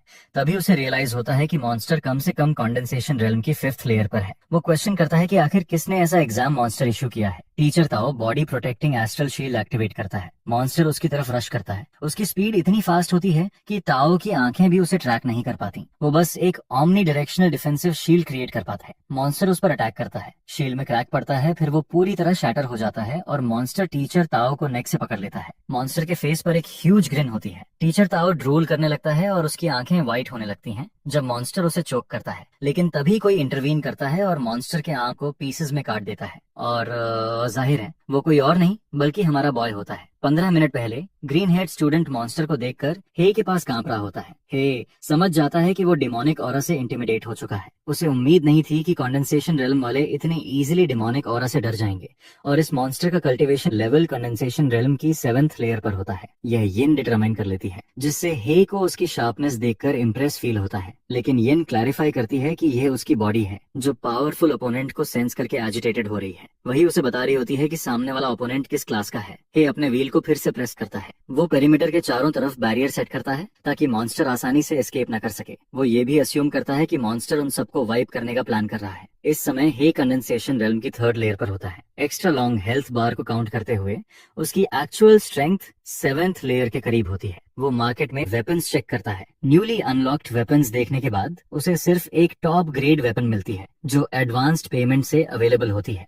उसे उसके एट्रीब्यूट्स भी पसंद आते हैं। उसमें माना चैनल करने से वो दूसरे मैजिकल आर्टिफैक्ट्स के एट्रीब्यूट्स रिफाइन और अब्सॉर्ब कर सकती है। रिफाइंड आर्टिफैक्ट का रियल्म वेपन के करंट रियल्म से हायर नहीं हो सकता। वो माना चैनल करके वेपन को अपनी टेक्निक्स अब्सॉर्ब कराने और रिलीज कराने के लिए भी यूज कर सकता है। वो एडवांस्ड पेमेंट के जरिए क्लाउड रूइन गाइड अक्वायर करता है। उसे अपने डैगर के बगल में प्लेस करता है। फिर वो यिन को इन्फॉर्म करता है कि उसके नीचे जाने के बाद उसे प्रिकॉशन के तौर पर ऊपर ही रहना होगा। उसे फील होता है कि बोनस मॉन्स्टर एक और बोनस मॉन्स्टर बाहर लाएगा। यिन अग्री करती है, लेकिन पूछती है कि क्या टीचर्स उन मॉन्स्टर्स को हैंडल नहीं कर सकते। हे समझ जाता है कि उसे स्ट्रॉन्ग वंस के लिए नेचुरल इंस्टिंक्ट है, लेकिन नॉट सो स्ट्रॉन्ग के लिए नहीं। इसलिए वो एक्सप्लेन करता है कि वहाँ मौजूद टीचर्स कंडेंसेशन रेल्म की 1st लेयर पर हैं। सिर्फ होम रूम टीचर ताओ 5th लेयर पर है। अगर ताओ एडवांस में प्रिपेयर करके फॉर्मेशन सेट कर पाता तो समहाउ मैनेज कर लेता, लेकिन सडन एनकाउंटर में वो ह्यूज डिसएडवांटेज में होता है। और यही हे की स्पेशलिटी होती है। वेपन रिफाइनमेंट कंप्लीट हो चुकी होती है और उसमें बॉइलिंग ब्लड एट्रीब्यूट ऑब्टेन हो चुका होता है। ताओ पहले ही चोकिंग कर रहा होता है। जब हाये उसे बचाने आता है तो टीचर ताओ अपने ट्रांसफर स्टूडेंट को देखकर सरप्राइज्ड हो जाता है। हे उसे बताता है कि आउटर वॉल के बाहर बैरियर लगी हुई है जो स्टूडेंट्स के एस्केप रोड को ब्लॉक कर रही है। इसलिए वो रिक्वेस्ट करता है कि ताओ उसे ब्रेक करने का तरीका ढूंढे जब तक वो मॉन्स्टर को डील करता है। ताओ अपने रोल को लेकर पैशनेट होता है, एक टीचर और एजुकेटर के रोल मॉडल की तरह। वो पीछे हटता है स्टूडेंट्स को प्रोटेक्ट करने का रिजॉल्व लेकर। मॉन्स्टर उसकी बात सुनता हुआ दिखता है। तभी उसके नेक के साइड स्पोर्स अपीयर होते हैं और उसका आर्म रीजनरेट हो जाता है। हे नोटिस करता है कि वो कितनी तेजी से हील करता है। एक ब्लिंक में वो ब्रांड न्यू लगने लगता है। हे अस्यूम करता है कि ये फंगस टाइप मॉन्स्टर्स का ट्रेट है, लेकिन तभी मॉन्स्टर उस पर चार्ज करता है। हे अपनी स्वॉर्ड से ब्लॉक करता है। वो नोटिस करता है कि मॉन्स्टर की फिस्ट और ज्यादा हार्ड हो जाती है। फिर मॉन्स्टर दूसरे हैंड से पंच करने वाला होता है। हे समझ जाता है कि वो अपनी फिस्ट की सरफेस पर डीमोनिक ऑरा कंप्रेस कर रहा है हार्डनेस इंक्रीज करने के लिए। मॉन्स्टर एक और पंच प्रिपेयर करता है। ये इतना पावरफुल होता है कि हे हवा में उड़ जाता है। थैंकफुली वो खुद को वॉल से क्रैश होने से रोक लेता है, लेकिन ब्लिंक में ही मॉन्स्टर उसके पास फिर से आ जाता है। वो अपनी फिस्ट उठाता है और उसे पंच करता है। एक्सप्लोजन इतना स्ट्रॉन्ग होता है कि कुछ भी दिखाई नहीं देता। टीचर जान वरी करता है कि ट्रांसफर स्टूडेंट मर जाएगा। टीचर ताओ सजेस्ट सजेस्ट करता है कि वो नीचे जाकर उसे बचाए। टीचर जान स्पीचलेस रह जाता है। टीचर ताओ जानता है कि जान हमेशा डिस्टेंस से ही खुद को हाइड करता है, इसलिए नंबर 1 स्टूडेंट को बचाने जाना इस बात का प्रूफ होता है कि स्टूडेंट की फैमिली ने कुछ कहा होगा, नहीं तो वो कभी नीचे नहीं जाता। जियान की साइलेंस ये कंफर्म कर देती है। टीचर ताओ मानता है कि ट्रांसफर स्टूडेंट का करेज कमेंडेबल है, लेकिन अब कुछ किया नहीं जा सकता। वहाँ मौजूद कोई भी इस प्रॉब्लम को सॉल्व नहीं कर सकता। वो लकी होंगे अगर बैरियर टूट जाए इससे पहले कि वो थिंग ऊपर आ जाए। मशरूम मॉन्स्टर लगातार उस जगह पंच करता रहता है जहाँ हाये होना चाहिए था। टीचर जैन ये ट्रेजेडी देखकर सह नहीं पाता। उसे लगता है कि हे, अब तक पल्प बन चुका होगा। मॉन्स्टर ऐसा दिखाता है जैसे उसे मजा आ रहा हो, तभी हाये उसका फिस्ट पकड़ लेता है और उसे रोक देता है। टीचर जायन और मॉन्स्टर दोनों शॉक्ड हो जाते हैं। बॉइलिंग ब्लड इफेक्ट एक्टिवेट हो चुका होता है। अब हे की टर्न होती है। वो मॉन्स्टर को अपनी सोर्ड से हिट करता है और उसे अरीना के दूसरे साइड तक फेंक देता है। मॉन्स्टर घुटनों के बल उठता है। तभी उसे आसमान से एक लाइट दिखती है। वो हाई की स्वॉर्ड होती है। लास्ट मोमेंट में मॉन्स्टर उसे अपने पैलम्स से पकड़ लेता है। तभी high dark sword heart thunder activate करता है। ब्लेड की टिप से एक डार्क ऑर्ब रिलीज होता है जो मॉन्स्टर के फेस से बस कुछ इंचेस दूर होता है। फिर वो एक्सप्लोड हो जाता है। मॉन्स्टर का सिर्फ 1 फुट बचता है। उसके स्पोर्स फैल जाते हैं। टीचर जियान ये देखकर अमेज्ड हो जाता है कि हे ने उसे सिर्फ एक हिट में गिरा दिया, लेकिन हे कुछ सेंस करता है। वो स्काई की तरफ देखता है और वहाँ एक और मॉन्स्टर देखता है। ये मॉन्स्टर लगभग सेम होता है, बस इसके मशरूम कैप पर एक बड़ा आई होता है और वो मशरूम कैप उसके हेड से स्पिन करते हुए अलग हो जाता है। फिर मशरूम कैप से कुछ स्पाइक्स रिलीज होते हैं। वो मिसाइल की शेप ले लेते हैं और हे पर रेन होने लगते हैं। हे आने वाले अटैक के लिए खुद को ब्रेस करता है। मॉन्स्टर लगातार मिसाइल्स बरसाता रहता है। बाकी सारे स्टूडेंट्स पैनिक कर जाते हैं और इधर उधर भागने लगते हैं। बाहर बैरियर लगी होती है, इसलिए उन्हें किसी भी डायरेक्शन में भागना पड़ता है। हे हैंड जेस्चर बनाकर स्टोलन गोलम शील्ड फॉर्मेशन एक्टिवेट करता है। स्टूडेंट्स वरी करने लगते हैं क्योंकि एरिया ऑफ इफेक्ट बहुत वाइड होता है। उनके लिए एस्केप का कोई हिंट नहीं दिखता। उन्हीं में से एक स्टूडेंट हिट होने ही वाला होता है। मिसाइल उसके फेस के पास एक्सप्लोड करता है। एक्सप्लोजन बहुत बड़ा होता है और डोमिनो इफेक्ट क्रिएट करता है। बाकी मिसाइल्स भी एक साथ एक्सप्लोड हो जाते हैं। स्टूडेंट खुद को ब्रेस करता है, लेकिन सरप्राइज में वो सेफ होता है। सब सेलिब्रेट करते हैं कि वो अभी भी अलाइव है। साथ ही उन्हें क्यूरियोसिटी होती है कि इतना लार्ज स्केल डिफेंसिव फॉर्मेशन किसने सेट किया है। ये फॉर्मेशन इतना मैसिव होता है कि बहुत ज्यादा मैजिकल पावर और कल्टीवेशन ड्रेन कर देता है। उन्हें ऑलरेडी पता चल जाता है कि ये पर्सन उस ईयर के टॉप स्टूडेंट्स में से एक होगा। शील्ड हर तरफ फैला होता है। यिन रियलाइज करती है कि हाई ये रूथलेस नहीं है। वो असल में अपने क्लासमेट्स को सेव करता है, इवन जब बैड ग्रेड्स वालों को बचाने की जरूरत नहीं होती। और वही टॉप स्टूडेंट्स जब कल्टीवेशन यूनिवर्सिटी एग्जाम्स देंगे तो वही लोग उसे टारगेट करेंगे। हाई की मैजिकल पावर ऑलमोस्ट डिप्लीटेड हो चुकी होती है, लेकिन वो अस्यूम करता है कि स्काई में मौजूद मशरूम कैप की हालत भी सेम होगी। डिसइंटीग्रेट होने लगती है। मॉन्स्टर दांत पीसता है और फिर डिसअपियर हो जाता है। अगले ही पल वो हे के बगल में अपीयर होता है। हे तुरंत अपनी सोर्ड किक करके उसकी तरफ भेजता है और मॉन्स्टर के पंच लैंड करने से पहले जंप कर जाता है। वो दोनों के बीच डिस्टेंस बना लेता है, लेकिन ब्लिंक में ही मॉन्स्टर उसके पीछे आ जाता है। हे उसकी पंच को सोर्ड से काउंटर करता है। उसकी सोर्ड से ब्लैक स्टैटिक निकलती है। फिर वो दोबारा स्विंग करता है। इस बार वो मॉन्स्टर का हेड कट कर देता है और बॉडी पीछे की तरफ लड़खड़ा जाती है, लेकिन कुछ ही मोमेंट्स में हेड रिजनरेट हो जाता है और मॉन्स्टर फिर से ब्रांड न्यू दिखता है। हे लाइटनिंग मैजिक ब्लेड पर अप्लाई करता है, जिससे हेड आसानी से कट हो जाता है, लेकिन हेड रीजनरेट हो रहा होता है, जिसका मतलब वाइटल पॉइंट हेड नहीं होता। उसे सस्पेक्ट होता है कि वाइटल पॉइंट टॉर्सो में हिडन है। मॉन्स्टर अपना फेस अनजिप करता है। फॉरहेड के सेंटर में एक आई रिवील होती है। अगले ही इंस्टेंट में वो गायब हो जाता है। हे नोटिस करता है कि उसकी स्पीड फिर से बढ़ गई है, लेकिन वो देख लेता है कि मॉन्स्टर कहाँ अपीयर हुआ और वहीं अटैक करता है। मॉन्स्टर डक करता है और साइड से पंच मारता है। हे उड़ते हुए दूर चला जाता है और ब्लड कॉफ करता है। फिर मॉन्स्टर लाइटनिंग स्पीड से उसके चारों तरफ सर्कल करने लगता है। उसकी स्पीड इतनी तेज होती है कि आफ्टर इमेज बन जाती है। फिर भी हे स्किलफुली उसके अटैक्स ब्लॉक करता रहता है। मॉन्स्टर लगातार पंचेस करता है। हे के बॉडी के कई हिस्सों पर हिट्स लगते हैं, लेकिन वो स्टैंड स्ट्रॉन्ग रहता है। टीचर जयान थोड़ा डिसअपॉइंटेड होता है कि सिचुएशन लूजिंग साइड में जा रही है। उसे सच में लगा था कि ट्रांसफर स्टूडेंट टेबल्स टर्न कर देगा। टीचर ताओ जोर देकर कहता है कि शुरुआत से ही ये होपलेस था। इतना बड़ा पावर गैप होते हुए स्टूडेंट जीत ही नहीं सकता। फिर भी ट्रांसफर स्टूडेंट का फाइट करना इवन क्लियर डिसएडवांटेज में इम्प्रेसिव होता है। रॉ पावर के हिसाब से वो ईयर के टॉप 10 में रैंक कर सकता है। यिन लगातार ब्लोज का एक्सचेंज देखती रहती है। वो इम्पेशेंट हो जाती है कि वो मूव यूज क्यों नहीं कर रहा जो उसने उसे हराने में यूज किया था। हे पीछे पुश होता जाता है। मॉन्स्टर इतना फास्ट होता है कि खासकर अटैक से पहले का स्पीड बर्स्ट उसे कीप अप करने नहीं देता। पूरी ताकत से डिफेंड करने पर भी वो सिर्फ थोड़ा सा डैमेज ब्लॉक कर पाता है। उसे 150% डैमेज मिल चुका होता है, इसलिए बॉइलिंग ब्लड एक्टिवेट हो चुका होता है। हे कॉम्बैट स्टांस लेता है और आगे चार्ज करता है। वो अपनी सोर्ड रेज करता है। टीचर जान कंफ्यूज हो जाता है क्योंकि स्टांस लेने के बाद भी वो मूव नहीं करता। उसे लगता है कि शायद वो गिव अप कर चुका है। तभी हे हेवनली लॉ ऑफ अनाइलेशन नाम की स्किल रिलीज करता है। उस पावर का इम्पैक्ट टीचर जियान तक पहुंच जाता है। बैरियर भी टूट जाती है। टीचर ताओ शॉक हो जाता है कि बैरियर इतनी इजीली शैटर हो गई, जबकि वो अपनी पूरी ताकत से भी उसे नहीं तोड़ पाया था। उसे खुद को टीचर के लायक न होने का फील आता है और वो क्विट करने तक के बारे में सोचता है। मॉन्स्टर का बॉडी पूरी तरह गॉन होता है। हे एक ड्यूरियन फील्ड कोर अक्वायर करता है। कल्टीवेशन और ग्रोथ के बाद इसे बीस्ट मास्टर कॉम्बैट असिस्ट के लिए कंट्रोल कर सकता है। सिस्टम उसे हेवनली लॉ ऑफ एनाइलेशन का रिचुअल प्रोसेस कंप्लीट करने को अर्ज करता है। हे हैंड जेस्चर्स बनाता है और रिचुअल कंप्लीट हो जाता है। टीचर जान ऑम में चला जाता है। वो लास्ट स्ट्राइक साफ देख भी नहीं पाता। फिर वो टीचर ताओ से कहता है कि हाये की स्ट्रेंथ सिर्फ टॉप 10 तक लिमिटेड नहीं है, वो ऊपर के कुछ टॉप स्टूडेंट्स को भी मैच कर सकता है। लेकिन टीचर ताओ कोई रिस्पॉन्स नहीं देता क्योंकि वो अपनी इनकॉम्पिटेंस में ही डूबा रहता है। उसी दिन बाद में हे और यीन पार्क में वॉक कर रहे होते हैं। हे कंडेंसेशन रेल्म की 9th लेयर तक असेंड कर चुका होता है। अब वो टेक्निक्स दूसरों को एडवांस पे कर सकता है। यीन अपना फोन चेक करती है और देखती है कि हे ट्रेंडिंग में है। सब कह रहे होते हैं कि वो biggest dark horse transfer student है। लोग ये भी बोल रहे होते हैं कि उसकी टॉप कल्टीवेशन यूनिवर्सिटीज में गारंटीड एडमिशन है। यीन उसे हवा में जेस्चर करते हुए देखती है और पूछती है कि वो क्या कर रहा है। हे रिप्लाई करता है कि वो बस अपनी हेल्थ इंश्योरेंस पे कर रहा है। वो सेशन से मिले कल्टीवेशन एक्सपीरियंस और मेरिट पॉइंट्स का 30% डिवाइन ड्रैगन को सबमिट करता है। वो नोटिस करता है कि अब उसे ऑटोमेटिकली हील नहीं किया जा रहा। हीलिंग तभी होती है जब हेल्थ इंश्योरेंस पेमेंट रिसीव हो जाती है। वो ये भी नोटिस करता है कि यिन चेंज हो चुकी है। उसकी तरफ जाने वाली पेमेंट एक डार्क क्लाउड से ब्लॉक हो जाती है। वो ध्यान से देखता है जब ब्लैक क्लाउड स्काई को कवर कर लेता है। वो उनके आसपास के वाइड एरिया को कवर कर लेता है। यह ब्लैक एबिस फॉरबिडन डोमेन होता है। अब न कोई अंदर आ सकता है और न बाहर जा सकता है। अंदर और बाहर दोनों एक दूसरे के लिए इनविजिबल होते हैं। यह फॉर्मेशन आमतौर पर तब सेट की जाती है जब कोई विटनेस को साइलेंस करने के लिए किल करना चाहता है।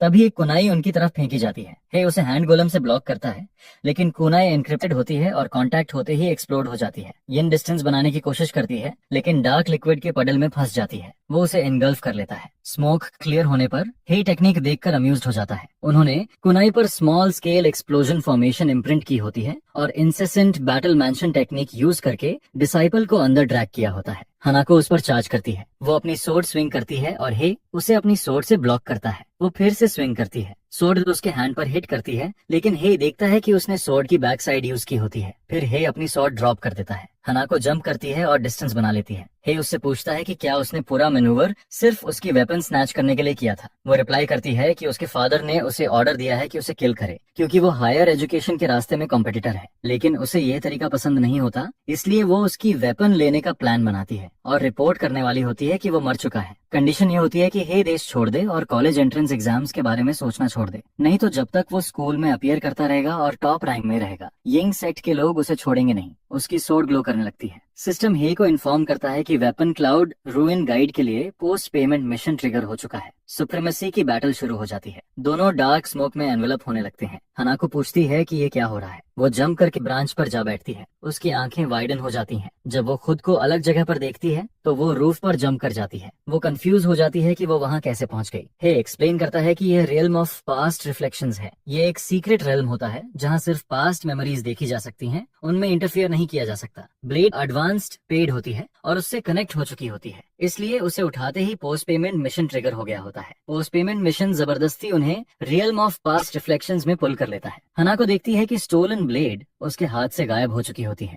हे उसे बताता है कि एडवांस्ड पेड ब्लेड का ओरिजिनल बॉडी अभी भी इसी सीक्रेट रेल में होना चाहिए। अगर वो उसे नहीं ढूंढ पाए तो ब्लेड वापस उसके हाथ में नहीं आएगी। तभी उन्हें किसी के गाने की आवाज सुनाई देती है। वो गाना उसे जाना पहचाना लगता है। वो देखती है कि कोई घर की तरफ दौड़ता हुआ आ रहा है। वो हनाको होती है जब वो अभी छोटी होती है। जैसे ही वो दरवाजे तक पहुंचती है, वो अपने डैड को अनाउंस करती है कि वो घर आ गई है। तभी उसकी आंखें शॉक में फैल जाती हैं। अंदर मौजूद सब लोग मरे पड़े होते हैं। वो अपने बड़े सिस्टर्स और ब्रदर्स को पुकारती है। फिर वो अपनी मॉम को देखती है जिसके टोर्सो में एक सोड घुसी होती है। तभी कोई उसे नोटिस करता है। वो उसका सीनियर ब्रदर होता है। वो कंफ्यूज होती है कि वो यंग सेट के कपड़े क्यों पहने हुए हैं ऐसा। वो उससे पूछती है कि वो क्या कर रहा है। वो क्रीपी ग्रिन के साथ उसकी तरफ बढ़ता है। तब का वक्त जब हुआ अभी सिर्फ 5th ग्रेड एलिमेंट्री स्कूल में होती है। तियाने ब्रांचेस पर जंप करती है। फिर वो नाइव्स थ्रो करती है। सारे नाइव्स टारगेट पर लैंड करते हैं। पूरा बुलजाई होता है। फिर वो नीचे जंप करती है। ब्रांच पर खड़ी एक वुमन उसे बताती है कि उसकी टेक्निक उसकी उम्र में उससे बेहतर है। वो उसकी बिग सिस्टर होती है। जिसका नाम हुआ चैन जिंग होता है। वो उसे इन्फॉर्म करती है कि उसने एक मिस किया है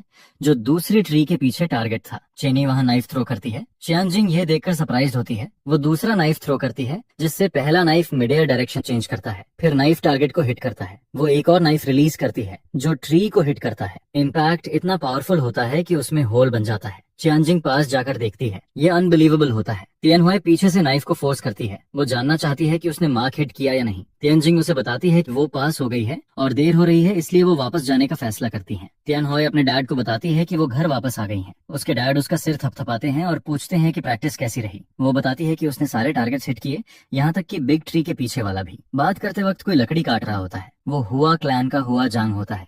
वो नोटिस करती है कि उसकी ब्लेड टेक्निक फिर से इम्प्रूव हो गई है। टांजिंग अपने डैड से पूछती है कि क्या वो सच में उसे फैमिली की आयरन वॉल ब्लेड टेक्निक सिखाने वाले हैं। उसके डैड मान लेते हैं कि वो इस पर कंसिडर कर रहे हैं। भले ही वो उनके लिनेज से नहीं था, लेकिन वो 3 साल से उनके साथ था और पिछले कुछ सालों की ऑब्जर्वेशन से वो बहुत पोलाइट और सिंपल हार्टेड लगता था। जुंग उसे टी लाकर देता था और पेन और एग्जॉस्शन के बावजूद हार्ड वर्क करता था। वो ऑनेस्ट था और अकाउंटेबिलिटी भी लेता था। मास्टर उसे अच्छा डिसाइपल मानते थे। तभी अचानक सोर्ड शेर के पार निकल जाती है। मास्टर के चेस्ट के सेंटर में स्टैब लगते ही वो पूछते हैं कि जुंग ने ऐसा क्यों किया। जुंग जवाब देता है कि वो कभी उनका हिस्सा था ही नहीं। वो रिवील करता है कि वो यिंग क्लैन में पैदा हुआ था। उसने अपना नाम बदला और 6 साल तक वहां छुपकर रहा, सिर्फ फैमिली की आयरन वॉल ब्लेड टेक्निक सीखने के लिए। अब जब उसने उसे मास्टर कर लिया है तो पूरे क्लैन को एनहिलेट करना उसके लिए नेचुरल है। मास्टर उसे थ्रेटन करता है कि भले ही उसने उसे स्टैब कर दिया हो, कोर्टयार्ड में और लोग हैं और वो उसे बिना नुकसान के जाने नहीं देंगे। तभी कोई दरवाजे को पकड़ता है। वो चुन जिंग होती है। वो चेस्ट में इंजरी के बावजूद अपने डैड की तरफ चलने की कोशिश करती है, लेकिन ज्यादा देर तक टिक नहीं पाती। अपने सामने अपनी बेटी को मरते देख मास्टर कांप जाता है। वो फ्यूरियस हो जाता है। वो बीस्ट पूरे फैमिली को पॉइजन कर चुका होता है। जुंग जवाब देता है कि यिंग क्लैन हमेशा लर्न अ मूव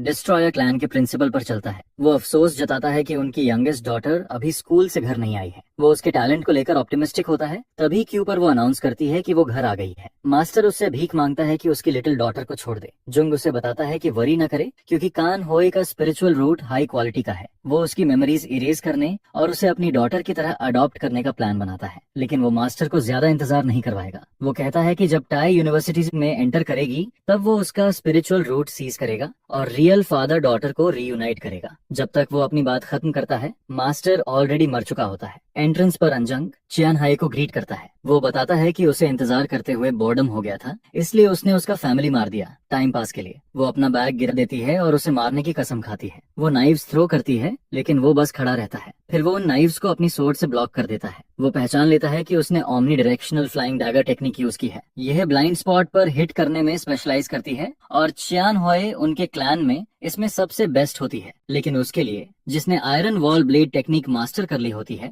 यह पूरी तरह यूजलेस होती है। एक डैगर रूफ में लगती है और एक डैगर जुंग की आंख से सिर्फ 1 इंच दूर रुक जाती है। तभी वो उसे नेक से पकड़ लेता है और इतनी ताकत से नीचे पटकता है कि वो अनकॉन्शियस हो जाती है। फिर वो हार्ट बीइंग कर्स एक्टिवेट करता है और उसी पल से वो उसकी डॉटर बन जाती है और उसका नाम रयुगा साकी हनाको रख दिया जाता है। वो उसे यिंग क्लैन ले जाकर अच्छे से ट्रेन करने का प्लान बनाता है जब तक सही दिन न आ जाए। जब वो होश में आती है तो वो उसे फादर कहती है। इसके बाद जुंग आग लगाता है और पूरा घर जला देता है। फिर वो वहाँ से चले जाते हैं। प्रेजेंट टाइम्स में हाना को पूरा बिल्डिंग जलते हुए देखती है। वो वहाँ कई दिनों तक खड़ी रहती है। फिर उसके अंदर जुंग के लिए रिजेंटमेंट और एंगर भर जाता है। हे उसे याद दिलाता है कि वो इंटरफियर नहीं कर सकती, लेकिन वो ऑलरेडी वहाँ से जा चुकी होती है। वो उसे मारने के लिए सोर्ड उठाती है, लेकिन जैसे ही सोर्ड कांटेक्ट करती है वो शैटर हो जाती है।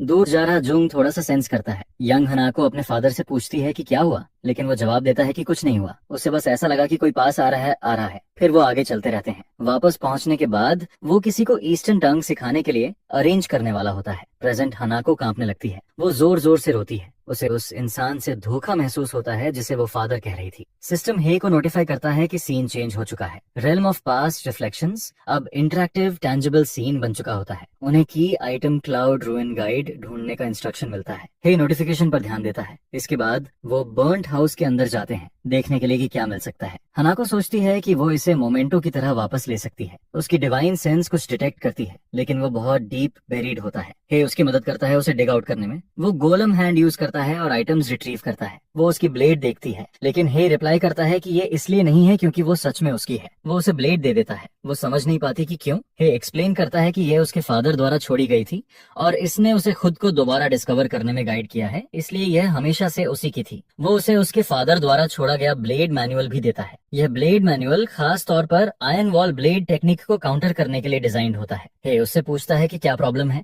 वो बताती है कि इसे कल्टीवेट करना बेहद डिफिकल्ट है। फर्स्ट लेयर तक पहुंचने में भी दशकों लग सकते हैं, लेकिन वो इतना वेट नहीं कर सकती, और अगर कर भी ले तो रयुगासा की शोइची जल्दी रियलाइज कर लेगा कि वो अब वही पर्सन नहीं रही। लेकिन हे उसे बताता है कि अब उसे वेट करने की जरूरत नहीं है। वो पूछती है कि उसका मतलब क्या है। तभी हे उसके फोरहेड पर 2 उंगलियां रखता है और अपनी एनर्जी फ्लो करने देता है। तभी मूव्स और मेंटल इनकैंटेशंस उसके माइंड में पोर होने लगते हैं। ब्रेकिंग ब्लेड टेक्निक उसे एडवांस पे कर दी जाती है। सिस्टम उसे इन्फॉर्म करता है कि ब्रेकिंग ब्लेड टेक्निक की रिपेमेंट उसे करनी होगी। उस प्रोसेस में उसे मिलने वाले कल्टीवेशन एक्सपीरियंस और मेरिट पॉइंट्स का 30% इंटरेस्ट के रूप में हे को देना होगा। वो पूछती है कि ये सब क्या है। हे एक्सप्लेन करता है कि ये सिस्टम पैनल है। वो इसे तभी देख पाएगी जब वो एडवांस्ड पेमेंट एक्सेप्ट करेगी। अगर वो एक्सेप्ट नहीं करती तब भी उसे इंटरेस्ट देना होगा, लेकिन एडवांस्ड पेमेंट विदड्रॉ की जा सकती है। बिना हेजिटेशन के वो उसके सामने घुटनों पर गिर जाती है और बो करती है। हे उसे अपने डिसाइपल के रूप में एक्सेप्ट करता है और जल्दी उठने को कहता है। फिर वो उसे बताता है कि वो अभी अभी उसकी डिसाइपल बनी है। उसके पास उसे देने के लिए ज्यादा अच्छी चीजें नहीं होती, इसलिए वो उससे कहता है कि थोड़ी देर में वो उसे मैजिकल रोब्स का एक सेट देगा। इसके साथ ही क्लाउड रूइन गाइड की पोस्ट पेमेंट मिशन कंप्लीट हो जाती है। टियानवे सूरज को उगते हुए देखती है और फिर अपने हाथ पर बने मार्क को चेक करती है। हे उसे पहले ही समझा चुका होता है कि ब्लड कर्स की वजह से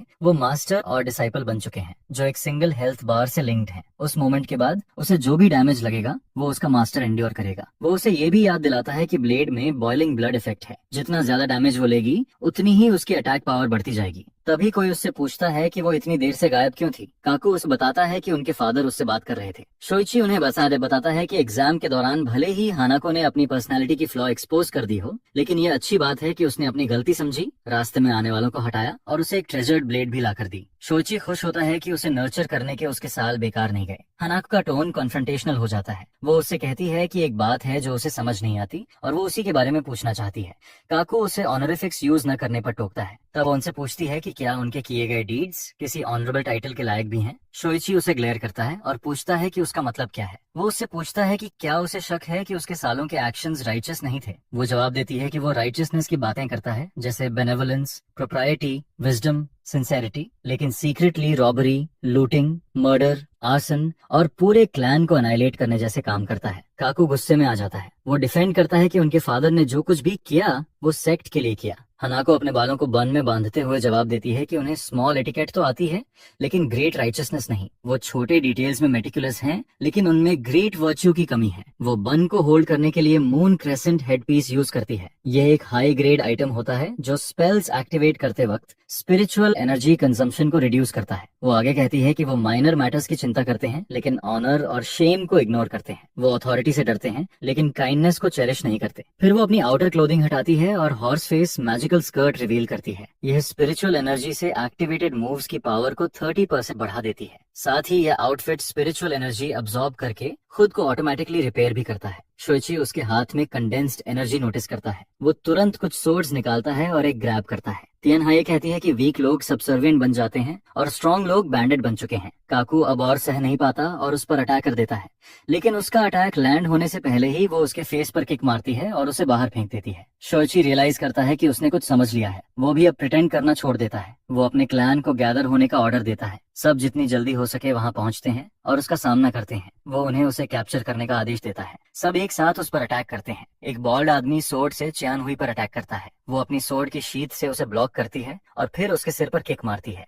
दूसरा आदमी अटैक करता है और वो उसे बीच से काट देती है। मूव करते हुए कुछ शुरिकेन उस पर फेंके जाते हैं। वो अपनी सोर्ड अटैकर की तरफ फेंकती है और उसकी नेक पियर्स कर देती है। अटैकर गिर जाता है और बाकी शॉक में आ जाते हैं। जब वो अपनी सोर्ड वापस लेने के लिए जंप करती है तो सब उसे सराउंड कर लेते हैं। सब एक साथ अटैक करते हैं और वो अपनी सोर्ड से ब्लॉक करती है। वो लगातार प्रेशर डालते हैं ताकि आखिर में उसे स्क्यूअर कर सकें। इसी दौरान एक और आदमी साइड से उसे स्टब करने की कोशिश करता है। वो देख लेती है और instant wall lightning flash activate करती है। सारे अटैकर्स एक साथ हिट हो जाते हैं। वो रूफ के थ्रू सर्च करती है। एक अटैकर उसे ढूंढता है। रूफ के होल के नीचे खड़ा आदमी इंस्टेंट में उसके हाथों कट जाता है। क्राउच किए हुए एक और आदमी मौका देखकर उस पर वार करता है। वो उसका आर्म काट देती है। अगले पर उसका हेड काट देती है। वो लगातार उन्हें डिफीट करती रहती है। वो लोग यकीन नहीं कर पाते कि वो सब एक अकेली लड़की से हार रहे हैं। वो फॉर्मेशन बनाए रखने की कोशिश करते हैं। कुछ लोग बस साइड लाइन से देखते रहते हैं। वो ज्यादा समझदार होते हैं। जो बेवकूफ फाइट में कूदे थे उन्हें लगा था कि नंबर्स में जीत जाएंगे, लेकिन यह लड़की खुद सेक्ट लीडर द्वारा चुनी गई थी। भले ही वो बाहर की हो और मार्शल टैलेंट इनहेरिट न किया हो, लेकिन ब्लेड के मामले में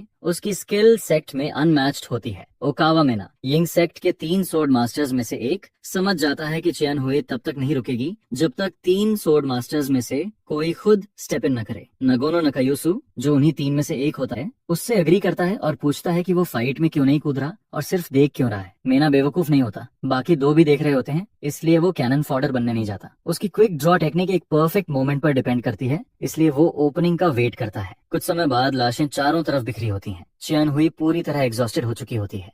वो ठीक से खड़ी भी नहीं हो पा रही होती। मेना इसे अपना चांस मानता है। वो अपनी सोर्ड ड्रॉ करता है और उस पर चार्ज करता है। वो उसे सेंस कर लेती है और पीछे ग्लांस करती है। ब्लिंक में ही उस पर स्लैश लग जाती है।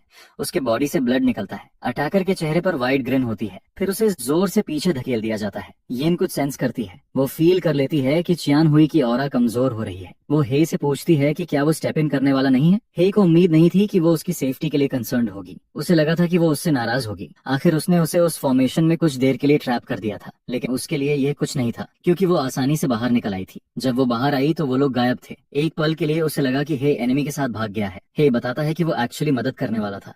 उसने बिल्डिंग पर एक बैरियर इरेक्ट कर दी थी। ये गोल्डन लाइट बैरियर होती है जो पूरे एरिया को कवर करती है। यिन समझ नहीं पाती कि यिंग सेक्ट के लोगों को ट्रैप करना मदद कैसे है, जबकि इसमें चियान हुई भी फंस गई है। हे बोलते बोलते ऑलमोस्ट स्लिप कर जाता है कि ड्रैगन उसके लिए डैमेज ले लेगा, लेकिन वो खुद को करेक्ट करके कहता है कि वो उसके लिए डैमेज लेगा। साथ ही बॉइलिंग ब्लड इफेक्ट के बूस्ट के साथ उसे चियान हुई पर भरोसा होता है। अगर सिचुएशन खराब होती है तो वो खुद जंप करेगा, लेकिन फिलहाल वो चाहता है कि उन बास्टर्ड्स में से एक भी बचकर न जाए। जो रिवेंज वो चाहते थे वो उन्हें मैप से वाइप करना था। इधर चियान हुई अपने खून के पूल में पड़ी होती है। मेना अपने 1 हिट किल पर बोस्ट करता है। तभी वो देखता है कि वो कांपते हुए भी खड़ी हो रही है। उसे यकीन नहीं होता कि नेक से स्लाइस होने के बाद भी वो अलाइव है। वो लास्ट सेकंड को रिकॉल करता है और रियलाइज करता है कि उसने आखिरी पल में ब्लॉक कर लिया था। वो लकी थी, लेकिन मेना दूसरी बार और ज्यादा डिटरमाइंड हो जाता है। वो उसकी तरफ रश करता है। वो स्पिरिट ऑब्जेक्ट कंट्रोल यूज करती है। फ्लोर बोर्ड्स शैटर होकर हवा में फ्लोट करने लगते हैं और मेना की तरफ फेंके जाते हैं, लेकिन ऐसे चीप ट्रिक्स उसे नहीं रोक सकते। बॉइलिंग ब्लड इफेक्ट एक्टिव होता है और डैमेज 30% पर होता है। वो उसे जवाब देती है कि यह उसे रोकने के लिए नहीं था, ये सिर्फ उसे जल्दी ब्लेड ड्रॉ करवाने के लिए था। फिर वो उस पर अटैक करती है, लेकिन वो ऑफ गार्ड हो जाती है जब उसका अटैक ब्लॉक हो जाता है। मेना उसे बताता है कि क्विक ड्रॉ टेक्निक का फर्स्ट मूव एडवांटेज न होने पर भी उसकी स्पीड पैरी करने के लिए काफी है। तभी वो ब्रेकिंग ब्लेड टेक्निक यूज करती है। इंस्टेंट में उसकी सोर्ड ब्लॉकिंग सोर्ड के आर पार निकल जाती है और वो उसे स्लैश कर देती है। इसके बाद system blade of crushing momentum की post payment mission progress process करता है। उसे बैटल में ब्लेड क्रशिंग मोमेंटम 5 बार यूज करना पड़ा था। यह टेक्निक बहुत ज्यादा स्पिरिचुअल एनर्जी कंज्यूम करती है। सक्सेसफुल पैरी के बाद यह अपोनेंट के ब्लॉक को इग्नोर करके सीधे वेपन के पीछे मौजूद एनिमी पर स्ट्राइक करती है। उस मोमेंट पर उसकी स्पिरिचुअल एनर्जी बहुत लो हो चुकी होती है, इसलिए उसे सलाह दी जाती है कि बाकी सोर्ड्स यूज करने से पहले एनर्जी रिकवर होने का वेट करे। यिंग सेक्ट के मास्टर्स मत्सु नगाया यूनो और नागानो नकायासु देखते हैं कि उनमें से वीकेस्ट वन बाहर हो चुका है। नकायासु नोटिस करता है कि चियान हुई की ब्लॉकिंग ब्लेड बिल्कुल भी डैमेज्ड नहीं है। उसे वंडर होता है कि फिर उसने वेपन के पीछे मौजूद आदमी को कैसे स्लाइस कर दिया। अंदर ही अंदर यूनो को क्यूरियोसिटी होती है कि उस लड़की का कल्टीवेशन लेवल इतनी तेजी से कैसे बढ़ गया। पहले मेना की क्विक ड्रॉ टेक्निक उसे कई बार मारने के लिए काफी होती। वो सजेस्ट करता है कि अब दोनों मिलकर अटैक करें। यह कॉन्फिडेंस की कमी की वजह से नहीं था, बल्कि इसलिए कि लड़की को गिराने का क्रेडिट सब शेयर करें। नकायासु एग्री करता है और कहता है कि वो उसे कवर करेगा। वो sky rending slash skill use करता है। चैन हुई झुककर उसे इवेड करती है। उसी पोजीशन में यूनो उस पर चार्ज करता है। वो तुरंत उसकी सोर्ड ब्लॉक करती है, लेकिन उसकी ताकत इतनी ज्यादा होती है कि वो उसे उड़ा देता है। वो दीवार तोड़ते हुए बाहर जा गिरती है। उसकी हैंड्स उस हेवी ब्लेड की वजह से कांप रही होती हैं। अगले ही इंस्टेंट में यूनो फिर से उस पर अटैक करता है। उसके चेहरे पर एरोगेंट स्माइल होती है। वो उसे उसकी वेपन गिराने पर मजबूर कर देता है।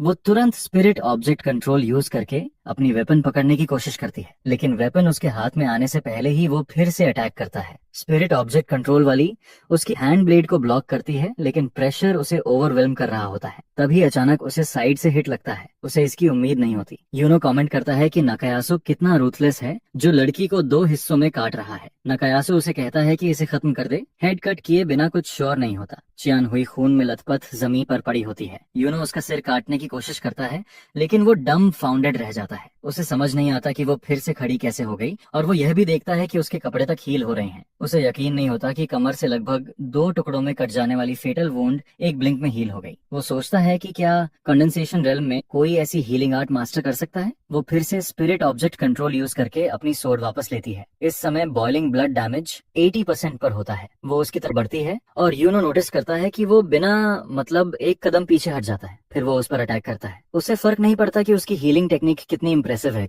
क्योंकि वो उसकी ब्लेड सह नहीं पाएगी। एक बार उसका हेड कट गया तो हीलिंग आर्ट्स बेकार हो जाएंगी। वो अपनी सोर्ड मूव करती है और दोनों की सोर्ड सेंटर में क्लैश करती हैं। नकायासु को यकीन नहीं होता कि उसने स्काई एंडिंग स्लैश वेस पर खाया और फिर भी फाइट कर पा रही है। ऊपर से वो एक ही हाथ से उसकी ब्लेड पैरी कर लेती है। उसे रियलाइज होता है कि वो लड़ते लड़ते और स्ट्रांग हो रही है, इसलिए उसे जल्दी खत्म करना पड़ेगा। वो multiple sky ending slashes use करता है। यह एक मैसिव अटैक होता है। यूनो इसमें फंस सकता था, इसलिए वो पूछता है कि क्या वो उसे भी स्लाइस करना चाहता है। नकायासु बस कहता है कि उसका सैक्रिफाइस सेक्ट याद रखेगा, लेकिन वो कैनन फीडर बनने से मना करता है और जंप करके दूर हो जाता है। लेकिन चियान हुई उसे पकड़ लेती है और मीट शील्ड की तरह यूज करती है। नजारा ब्रूटल होता है। हर तरफ खून फैल जाता है। एक्सप्लोजन के बाद नकायासु ब्लड और डिब्री उड़ते देखता है। जब केओस खत्म होता है तो उसे लगता है कि वो गायब हो चुकी है, लेकिन तभी वो उसे पीछे से सेंस करता है और तुरंत अटैक करता है। वो बॉडी बेंड करके स्लैश इवेड करती है। उसका हाथ जमीन से टकराता है और उसी वक्त उसकी स्पिरिचुअल एनर्जी रिकवर हो चुकी होती है। ब्लेड ऑफ क्रशिंग मोमेंटम फिर से अवेलेबल हो जाती है। वो उसकी सोर्ड ब्लॉक करता है। वो मानता है कि वो काफी ड्यूरेबल है, लेकिन उसे अपनी सोर्ड स्किल्स पर पूरा भरोसा होता है। तभी उसकी ब्लेड उसकी सोर्ड को काट देती है। उसे इसकी उम्मीद नहीं होती। ब्लिंक में ही वो लंबाई में कट जाता है। ब्रेकिंग ब्लेड टेक्निक की पोस्ट पेमेंट प्रोग्रेस 5/2 से बढ़ जाती है। चेन हुई पीछे ग्लांस करती है। एक आदमी ताली बजाता है और उसके काम की तारीफ करता है। यही आदमी खुद को उसका फादर कहता है और उसकी तेज प्रोग्रेस से काफी प्लीज्ड होता है। वो ryugasaki शोइची होता है। उसे देखते ही उसे घिन महसूस होती है। बिना हेजिटेशन के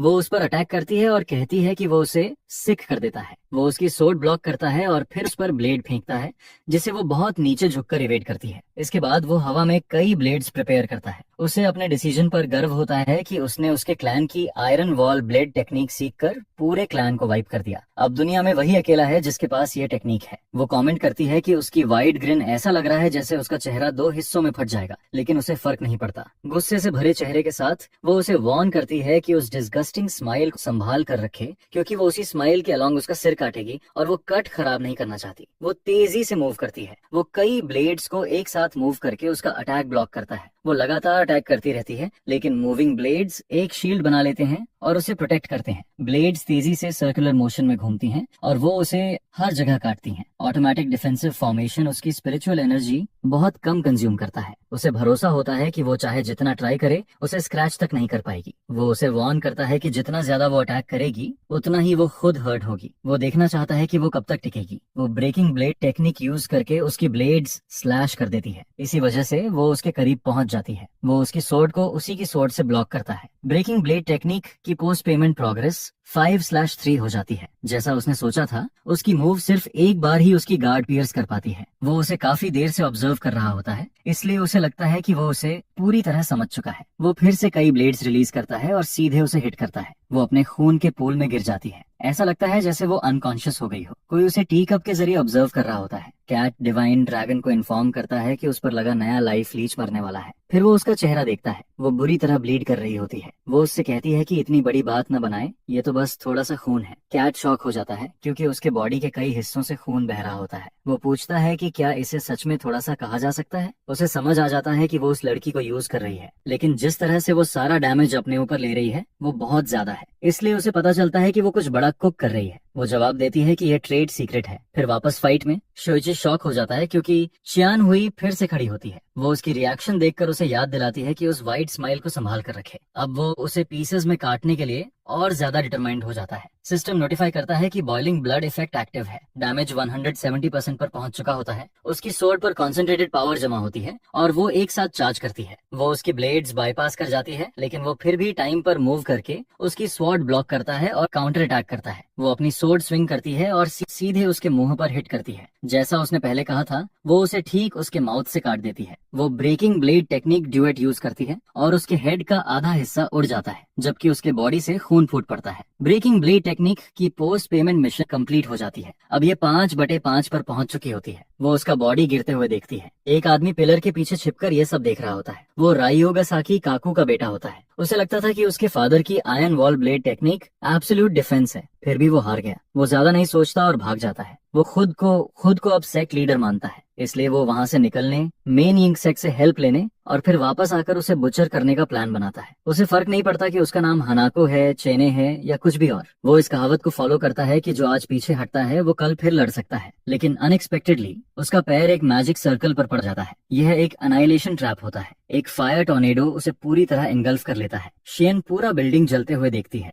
उसने आखिरकार अपने फैमिली का बदला ले लिया होता है। हवा चलती है और हाई वहां अपीयर होकर उसकी तारीफ करता है कि उसने बहुत अच्छा किया है। मिशन से मिले कल्टीवेशन एक्सपीरियंस और मेरिट पॉइंट्स का 30% हे को ट्रांसफर हो चुका होता है। चेनवे की कल्टीवेशन कंडेंसेशन रेल्म की 9th लेयर तक बढ़ चुकी होती है। हे की कल्टीवेशन इस रेल्म के लिए मैक्स हो चुकी होती है और अब वो गोल्डन कोर रेल्म के लिए एडवांस पे कर सकता है। तियाने हे को इन्फॉर्म करती है कि मैजिकल रोब अब ऑटो रिपेयर नहीं कर रही है। हे उसे बताता है कि ऐसा इसलिए है क्योंकि इस समय उसकी स्पिरिचुअल एनर्जी लो है। वो उसके लिए शॉप अनलॉक कर देता है ताकि वो खुद के लिए नया आउटफिट एडवांस पे कर सके। वो उसे इसके लिए थैंक्स कहती है। वो सिमिलर स्टाइल और स्टैट्स वाला आउटफिट चुनती है, लेकिन मान लेती है कि वो 5 लाख युआन की पोस्ट पेमेंट पे नहीं कर सकती। हे उसे अश्योर करता है कि यह कोई प्रॉब्लम नहीं है, क्योंकि रियोगासाकी एस्टेट जलाने से पहले ही उसने उनके सारे वैल्यूएबल्स क्लीन आउट कर लिए थे। उसने बस उनकी लेगेसी को कॉस्ट कवर करने के लिए यूज किया था। तभी अचानक उसे गूज़बम्स आते हैं और वो एक मर्डरस ऑरा फील करता है। ये यिन की तरफ से होता है। यिन फ्यूरियस होती है कि उसके फेवरेट्स हैं। वो उसकी फर्स्ट डिसाइपल थी, लेकिन उसे कुछ भी नहीं मिला। उसे काम करने के लिए हे उसके लिए भी एडवांस्ड पेमेंट सेट करता है। वो उससे पूछता है कि वो क्या अपग्रेड करना चाहती है। ऑप्शंस होते हैं लेवल, गियर या स्किल्स। वो जवाब देती है कि उसे सब कुछ चाहिए। सिस्टम नोटिफाई करता है कि dual feather great sword upgrade हो चुकी है। सिस्टम पैनल यिन के सामने भी अपीयर हो जाता है। उसे नोटिफाई किया जाता है कि उसे 1 वीक के अंदर पोस्ट पेमेंट मिशन कंप्लीट करनी होगी। कंप्लीशन पर उसकी कल्टीवेशन एक्सपीरियंस, इक्विपमेंट और स्किल्स अपग्रेड हो जाएंगे।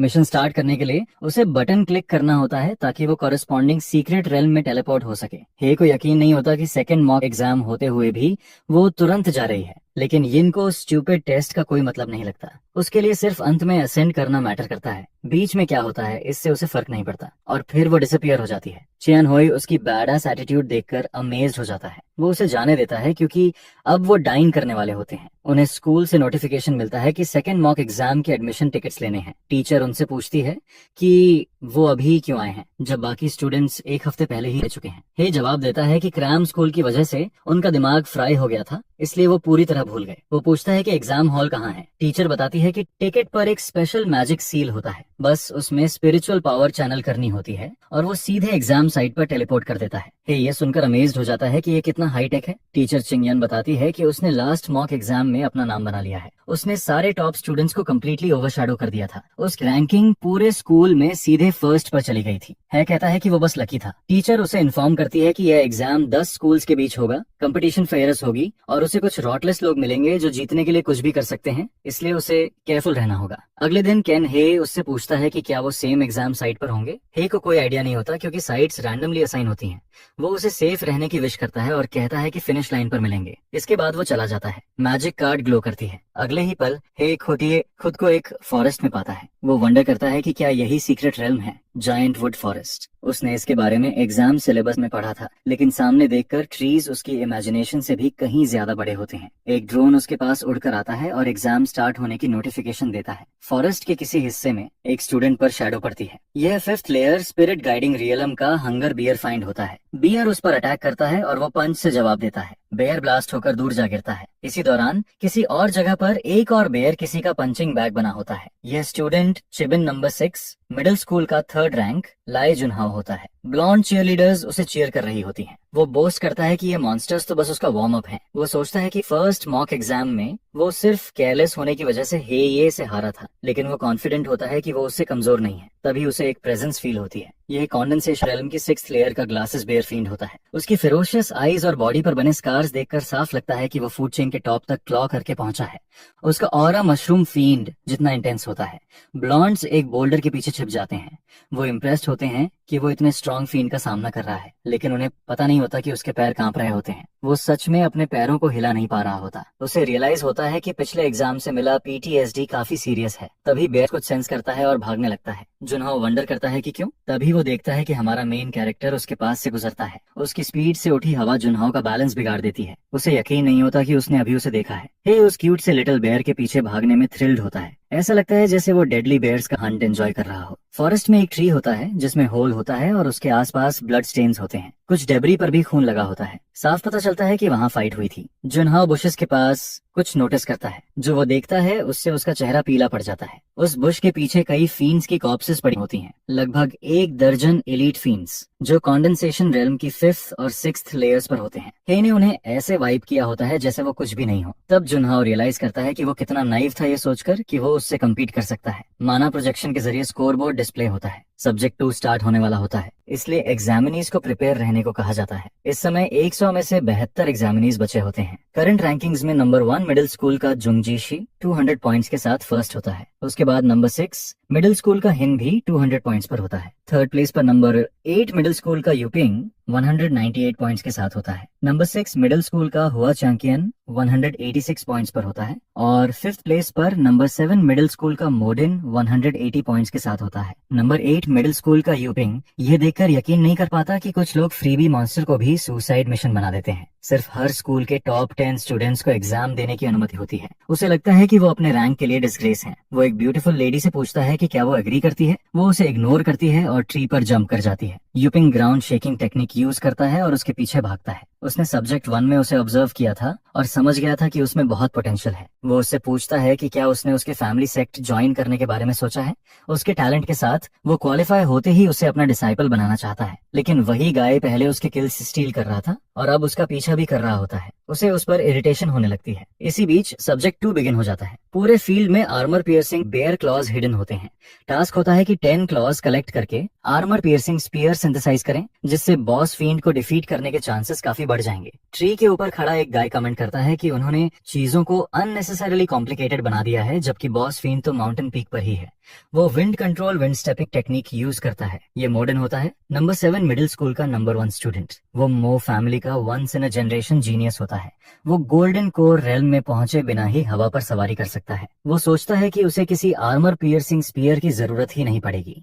वो 10th लेयर कंडेंसेशन रेल्म के sand rending black bear field की तरफ जाता है। उसे लगता है कि बॉस टफ होगा, लेकिन वो उसी रेल्म का निकलता है जिस रेल्म में वो खुद है।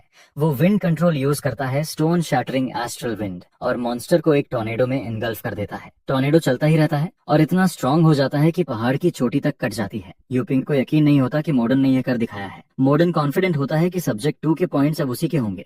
तभी अचानक वो एक पावरफुल ऑरा सेंस करता है। वो तुरंत भागने लगता है। बेयर उसकी तरफ जंप करता है। जब वो देखता है कि बेयर बिल्कुल अनहार्म्ड है तो उसका चेहरा पीला पड़ जाता है। वो विंड कंट्रोल विंड वॉल से ब्लॉक करने की कोशिश करता है, लेकिन बेयर उसे ब्लास्ट करके दूर फेंक देता है। वो तेजी से नीचे गिरता है। हवा में एक्सप्लोजन होता है और वो ट्रीज की तरफ उछलकर जमीन पर क्रैश करता है। वो बुरी तरह इंजर्ड हो जाता है। बेयर उसके पीछे पीछे आता है। यूपिंग उसे इडियट कहता है कि इंस्ट्रक्शंस पढ़े बिना ब्रूट फोर्स करने चला गया और अब बॉस को भी नीचे घसीट लाया है। लेकिन लकीली बेयर खुद से अटैक करने के मूड में नहीं लगता। Armour piercing bear claws boss पर होते हैं, लेकिन उसे मारना जरूरी होता है। मैकेनिक्स थोड़े मेस्ड अप लगते हैं। बेयर अपने क्लॉज दिखाता है। तभी यूपिंग को याद आता है कि कुछ एलीट बेयर फील्ड्स के पास वो चीज होती है जिसकी उसे जरूरत है। ये काफी रेयर होता है, लेकिन अगर सर्च शुरू करे तो चांस बन सकता है। जो दूसरा बेयर उसे मिलता है वो अपने आर्म्स उठाता है। यूपिंग इनकमिंग अटैक देख लेता है। जब बेयर ट्री पर हिट करता है तो उसमें क्रेसेंट शेप का होल बन जाता है, लेकिन अनएक्सपेक्टेडली बेयर के चेस्ट पर जोरदार हिट लगती है और वो गिर जाता है। उसके बॉडी से खून स्प्लर्ट होता है। यैपिंग उसे वाटर अटैक से मार देता है। वो कॉप्स चेक करता है,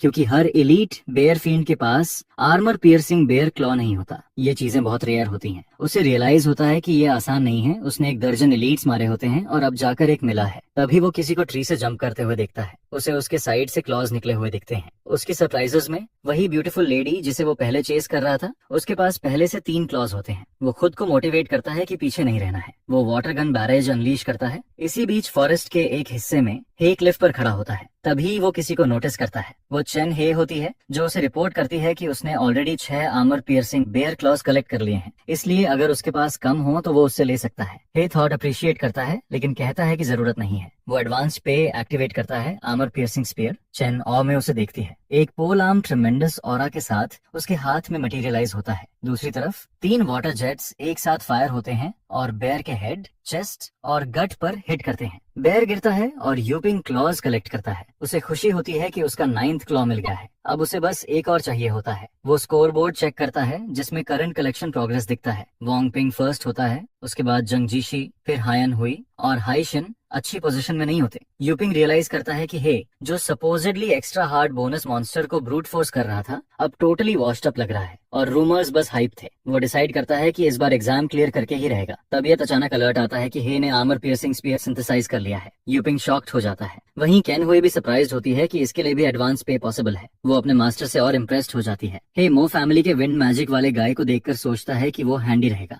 वो चेक करता है और पता चलता है कि वो ओपन सोर्स है तो पैटेंट्स का कोई कॉन्फ्लिक्ट नहीं है और वो एडवांस पे कर सकता है और वो यही करता है। वो विंड कंट्रोल एडवांस पे करता है और सिस्टम उसे कंफर्म कर देता है। सब्जेक्ट 2 का स्कोरिंग इस बात पर बेस्ड होता है कि बॉस फील्ड को कितना डैमेज दिया गया है, इसलिए हे प्लान करता है कि वो बॉस फील्ड की हेल्थ बार नीचे लाएगा और फिर चियान हुए जंप करके फिनिशिंग ब्लो देगी। इस तरह दोनों को हाईएस्ट स्कोर मिलेगा। वो कंफर्म करती है कि उसे समझ आ गया है। जब हे रेडी होता है वो क्लिफ से जंप करता है। हाइट काफी होती है लेकिन वो बेयर फील्ड को स्पॉट कर लेता है। बेयर फील्ड उसे सेंस करता है। वो अपने पॉज क्लैप करता है और अटैक बनाता है। हे हवा का तेज गस्ट फील करता है। वो लगभग उसके पास पहुंच चुका होता है। वो केयरफुली देखता है और अपने पैरों में फोर्स डालता है। वो सीधे डाइव करता है। हवा में रहते हुए वो चमकने लगता है। बेयर बस उसे देखता रहता है और जैसे ही हे उसके पास लैंड करता है बेयर का बॉडी ब्लास्ट होकर दूर उड़ जाता है। हमारा बॉय 1 सेकंड भी वेस्ट नहीं करता और तुरंत स्पीयर स्विंग करता है जिससे ह्यूज एक्सप्लोजन होता है। इस मोमेंट पर बेयर को आसपास का कुछ भी साफ नहीं दिखता। स्पीयर धूल और धुएं को चीरता हुआ बेयर के चेस्ट में घुस जाता है। लकीली बेयर उसे अपने पॉज से रोक लेता है लेकिन तभी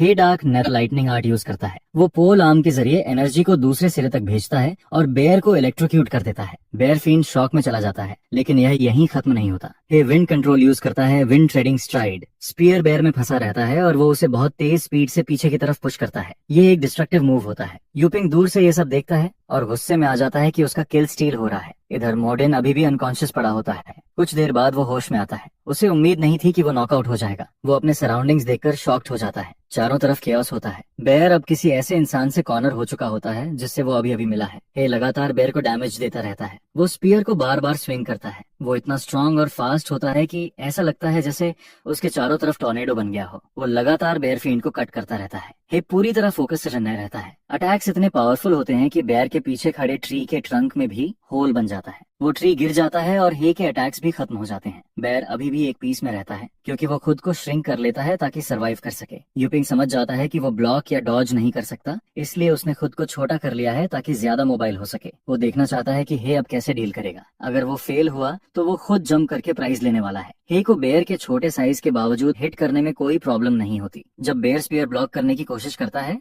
तो वो उसके 4 आर्म स्क्रैच कर देता है। फिर बेयर काउंटर अटैक के लिए रेडी होता है और हे स्पीयर के हैंडल से उसकी फिस्ट ब्लॉक करता है। बेयर छोटा जरूर होता है लेकिन उसकी अटैक पावर अभी भी इंसेन होती है। वो अपने आर्म्स पर कंडेंस्ड की आर्मर बना लेता है। पहले उसने ये यूज नहीं किया था, इसलिए है समझ जाता है कि यह स्किल इनकम्प्लीट होगी और शायद पूरे बड़े बॉडी को कवर नहीं कर सकती। हे डबल लेयर फिजिकल और मैजिकल डिफेंस नोटिस करता है। अब उसे समझ आता है कि इंस्ट्रक्शंस में क्यों लिखा था कि ये पासिंग की प्रोबेबिलिटी बढ़ाता है, गारंटी नहीं देता। वो दोनों के बीच डिस्टेंस बनाता है। बेयर उसकी तरफ जंप करता है। हे स्पीयर स्पिन करता है और टर्न बैक थ्रस्ट करता है। बेयर इनकमिंग अटैक देखकर स्टार्टल्ड हो जाता है। वो अपने चेस्ट पर गोल्डन शील्ड बना लेता है। हे एडवांस्ड पे यूज करता है और स्किल पियर्स थ्रोट एक्टिवेट करता है। स्पीयर बेयर के थ्रोट को पियर्स कर देता है और खून बाहर फूट पड़ता है। बेयर कई ट्रीज के बीच से उड़ता हुआ निकल जाता है। जब हे उसके पास पहुंचता है, बेयर क्लिफ के साइड में स्पीयर के साथ फंसा होता है। हे को हेल्थ बार को हाफ तक कंट्रोल करने में काफी मेहनत लगती है, लेकिन रिमेनिंग बार इतना होता है कि चियान हुए के फिनिश करते ही वो पास कर जाएंगे। वो उसे जल्दी आने के लिए कॉल करता है, लेकिन तभी मॉडर्न स्नीक करके उस पर आता है। मॉडर्न किल स्टील करने का प्लान बनाता है। वो wind control wind blade use करता है। अचानक किसी के स्क्रीम करने की आवाज आती है, लेकिन मॉडर्न के अटैक के बाद जब हवा क्लियर होती है तो वो देखता है कि वो मिस कर चुका है। तियन होई बेयर को हवा में उठा ले चुकी होती है।